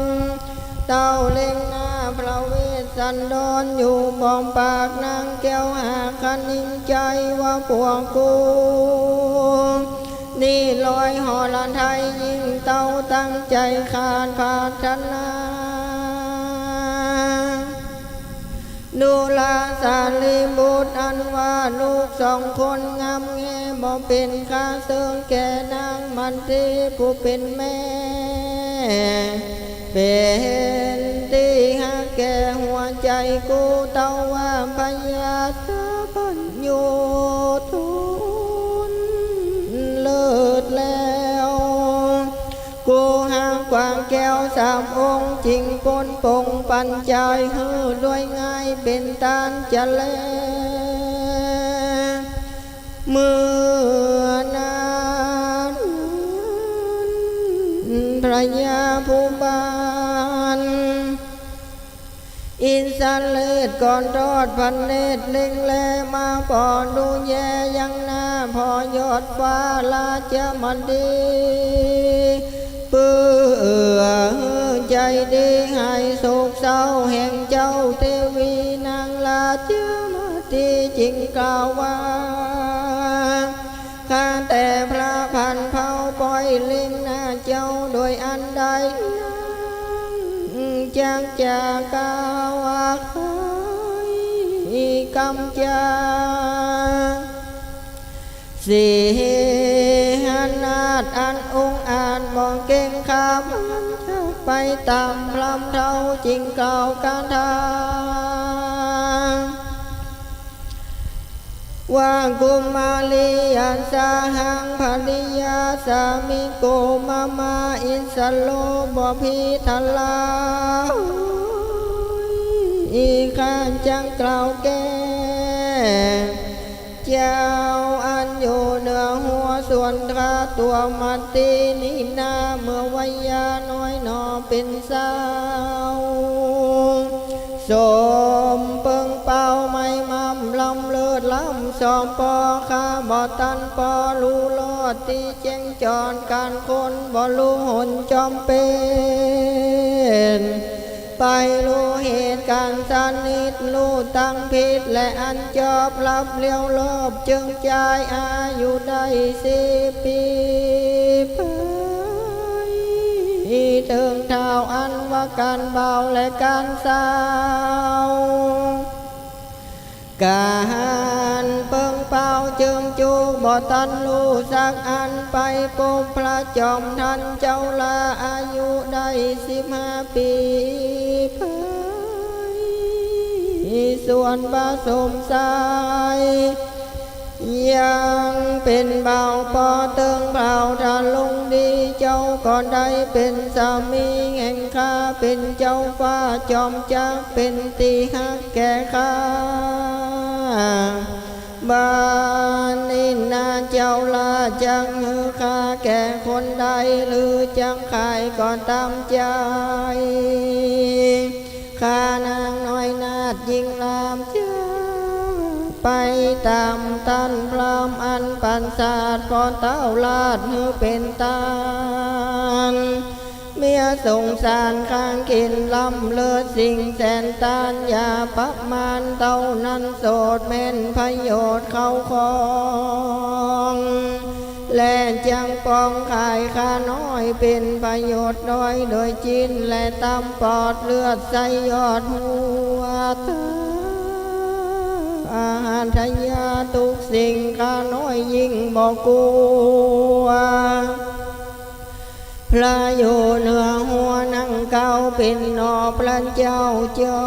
มาเฉยแม่และนาอันทานสังโกเต้าสังการเทวันทิลาดรู้แล้วยังอาจยาแก้วใจจิตอันประณีตดีนักแห่งคันติยาลาด2 องค์เต้าทันลงทำดีมากสร้างเสริญหากยอมบุญก็มีวันนั้นแลตะบันดังปากาเสนาทุโอสันทาอาหาเตสังกัมปามัญญายาเทวินโทเอตัมปาวิสัมเปอิกเวดุลาภิกขุตั้งหลายตนทะลงสินใสบวริญาตอันเต้าลาดอินตาอันมีพระยาลุลอดใจเจ้ายอด2 โอนเต้ากองปงไข่ข้าวกองดีว่าข้าเป็นพระลันสีเป็นเจ้ายศตัวนเต้า4 ปีข้าศึกมีหลายแหล่มีเต้าแต่กำยีอันหนึ่งชื่อว่าโลภะมีหล ลากอันจักหามยังสมบันมากเมืองสวรรค์อันหนึ่งชื่อว่ามันเจรันธรรมมีเลือนแลห้ามสมบัติแต่เมืองคนเต้าห่างพังจนแปรแล้วอันนางสามน้องแก้วเป็นตานแผ่นดินดานก็มาวันดังสนั่นกองตัวจักรวาลเสียงบันดาลลวดเล่าตะลามตอนเต้าถึงปมเสียงนิยมฟ้าแมบเลื่อมละแลเป็นแถวปูนผ่านแนวไว้วันข้างคืนปั่นไปมาเทวดาสองหมู่น้อมใจสู่โมตันนาพระยาเจ้าฟ้าพรหมสำนาสัมวานพระยามันใจเงาตันเต้าเวสสุวรรณก็ย่ออัญจุลีขับไว้สาธุการไปใจพร้อมกันว่าพระเวสสันดรนาทุนบุญมากเป็นการกรานตามยากนักนาคนฝูงหาสักดาบ่อนใดเม่นจังใครหือตันก็ยอมได้แลนาพระยาอินตาเจ้าฟ้าจิงไว้นาเจียนจาซึ่งมหาลานจักเจ้าวังคาเดเจ้าเฮาละสีสายอันว่าตานกรรมใดกระทำยากคือลูกทักเมียภาคเป็นตานแก่นเป็นการอันยากมหาราชก็กระทำมาคนปาลาใจบาปก็อาจจะกระทำได้ดีประหลานจานีมาบวชสร้างผนวดเป็นจีเป็นกรรมอันดีกระทำยากเจ้าหากใดกระทำมาคือเมตนาตาภาวนาอันมหาลานจังเจ้ากระทำทุกคำเจ้าภาวนาคนฝูงหาพัยาบ่ได้อันเข้าไกลสู่อามใบจังคงควายยอดลำบากภาวนามากองดีกันโจนตีกาก้อยกาดก่อนจังปนจากจาดโลกาก่อนได้ไกลกาจากเมืองคนอันว่าคนดีนักผาดอันว่ากาก้อยกาดไปแล้วก็นำเอาตนไปเกิดจันฟ้าเลิศเมืองสวรรค์ส่วนจอมทำอันอยู่ป่าไม้เจ้าปล่อยได้ลูกแก้วหือตานาแล้วบอกกินแนงตั้งมัตติแปลงหนอเนาตันแต่เล่าด้วยสันทาตานาพุทธาเมียมิงอันเลิศแล้วยิ่งอุลานเป็นสัมปันตานการอันปันเสริฐบังเกิดยังสวรรค์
เจ้าทันใจคู่วัดวังสิงคำบารมีเลิศล้ำญาติโยมเลื่อมใสบูชาครูบาเจ้าศรีวิชัยให้พรมวลมิตรสิทธาพระประจำวันเกิดเสริมดวงชะตาให้อาหารปลาหน้าวัดสุขใจเชิ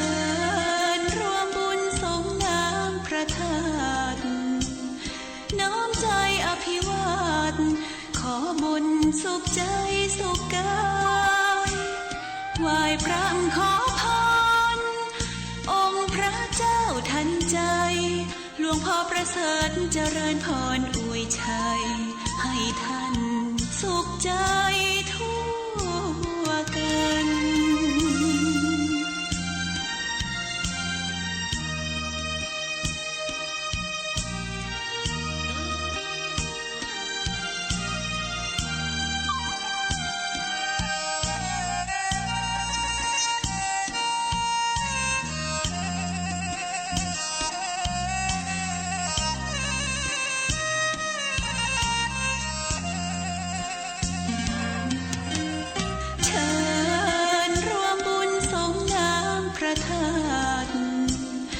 น้อมใจอภิวาท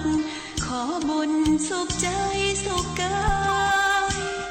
ไหว้พระขอพรองค์พระเจ้าทันใจหลวงพ่อประเสริฐเจริญพรอวยชัยให้ท่านสุขใจทั่วกัน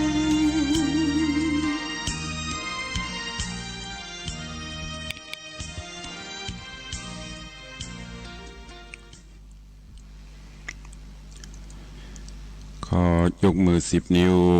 กราบนบนอบน้อมอย่างพระติรัตนเกี่ยวเจ้าตั้ง3 ประการอันมีพระพุทธพระธรรมพระสงฆ์อันเป็นสรณะที่เปิ่งตีเคารพนับถืออันสูงสุดในชีวิตกราบคารวะแตบไตไวยสาปารมีธรรมพระมหาเถรานุเถระเจ้าคณะพระสังฆาธิการภิกษุสงฆ์สามเณรเจ้าจุตนจุองค์ด้วยความเคารพขอเจริญสุขเจริญปอนบ่ออกไม่ออกศรัทธานาบุญตินจองห้องวัดจุหนุ่มเท่าใจยิงขอน้อมต้อนรับทุกท่านเข้าสู่รายการมรดกธรรมกำเมืองต่างสถานีวิทยุกระจายเสียงวัดฝ่ายหินตำบลสุเทพอำเภอเมืองจังหวัดเชียงใหม่สถานีวิทยุพระพุทธศาสนาจังหวัดเชียงไฮ้สถานีวิทยุวัดหนองกายตำบลสันปะยางอำเภอแม่แตงจังหวัดเชียงใหม่สถานีวิทยุวัดป่าแดงมหาวิหารตำบลสุเทพอำเภอเมืองจังหวัดเชียงใหม่สารจรวิทยุชุมชนเสียงตามสายห่อกระจายข่าวตามวัดตามวาต่างๆที่ได้ร่วมกันเผยแผ่น้ำธรรมคำสอนสู่ศรัทธาประชาชนพร้อมกันนี้เจริญปอนญาติโยมศรัทธาสาธุชนที่ได้ติดตามรับฟังสัญญาณจากต่างเฟซบุ๊กเฟซไลน์จากต่างเว็บไซต์อินเทอร์เน็ตต่างๆที่ดังครูบาอาจารย์ได้ตัวยกันเผยแผ่กดแชร์กดไลค์คือญาติธรรมในกลุ่มได้สดับรับฟังเสียงธรรมะกันอยู่ในเวลานี้รายการนี้ดำเนินโดยอาตมภาพพระครูวิสิทธิ์ศีลาภรณ์เจ้าคณะตำบลป่าแดดเจ้าอาวาสวัดวังสิงคำตำบลป่าแดดอำเภอเมืองจังหวัดเชียงใหม่เป็นผู้ดำเนินรายการปะกันในวันนี้ก็ชุ่มช่ำจุ่มเย็นฝนฟ้าโปรยปลายตกลงมาตั้งแต่เมื่อตะวาตอนค่ำตอนแรงบางทีก็ตลอดคืนมาจนถึงเจ้านี้ก็ยังมีอยู่ช่วงนี้เดือนยี่แล้วพอจะเปงแล้วฝนก็ตกอยู่ก็ดังที่ได้บอกไปสภาพอากาศช่วงนี้มันจะแปรปรวน ด้วยระบบต่างๆบ่ว่าจะเป็นระบบธรรมชาติระบบธรณีวิทยามันเปลี่ยนแปลงไปบ้านเมืองก็มีการเปลี่ยนแปลงไปหลายๆอย่างธรรมชาติก็เปลี่ยนแปลงแปรปรวนไปก็บ่ค่อยจะเป็นฤดูละประเดี๋ยวหน้าร้อนก็ฝนตกหน้าหนาวก็ฝนตก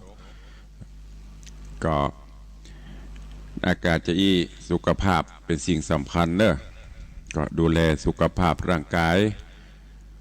บ่ให้ได้เจ็บใครได้ป่วยอย่างเนอะเวลาขณะนี้6:10 ก็ถึงแม้ฝนฟ้าจะตกเฮาก็จำเป็นจะต้องลุกจะไปเอาฝนเอาฟ้า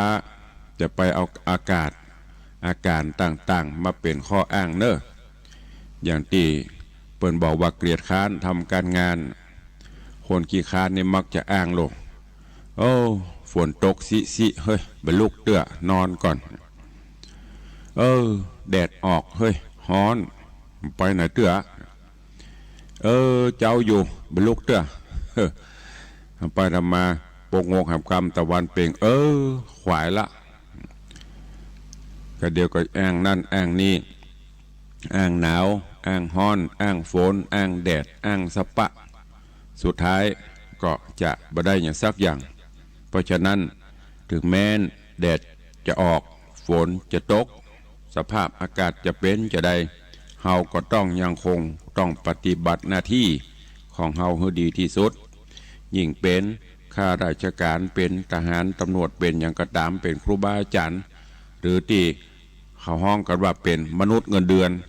ก็จำเป็นต้องทำเปิ้นบ่ได้เอาข้อมันนี้มาเป็นข้ออ้างเฮานะฝนตกบ่มาก็ได้เปิ้นว่าบ่ไปขาดงานก็จะโดนทำโทษทำอย่างเห็นมะ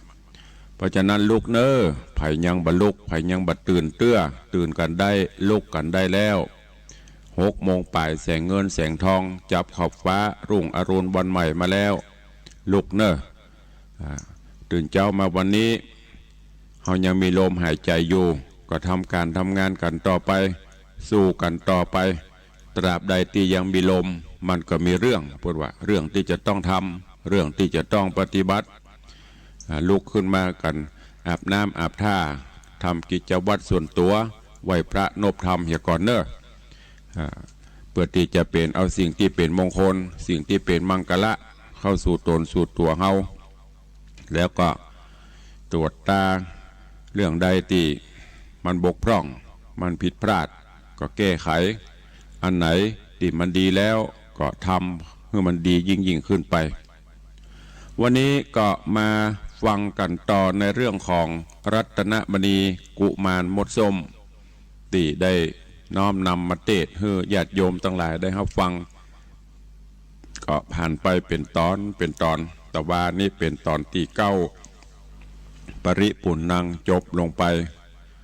วันนี้ก็จะ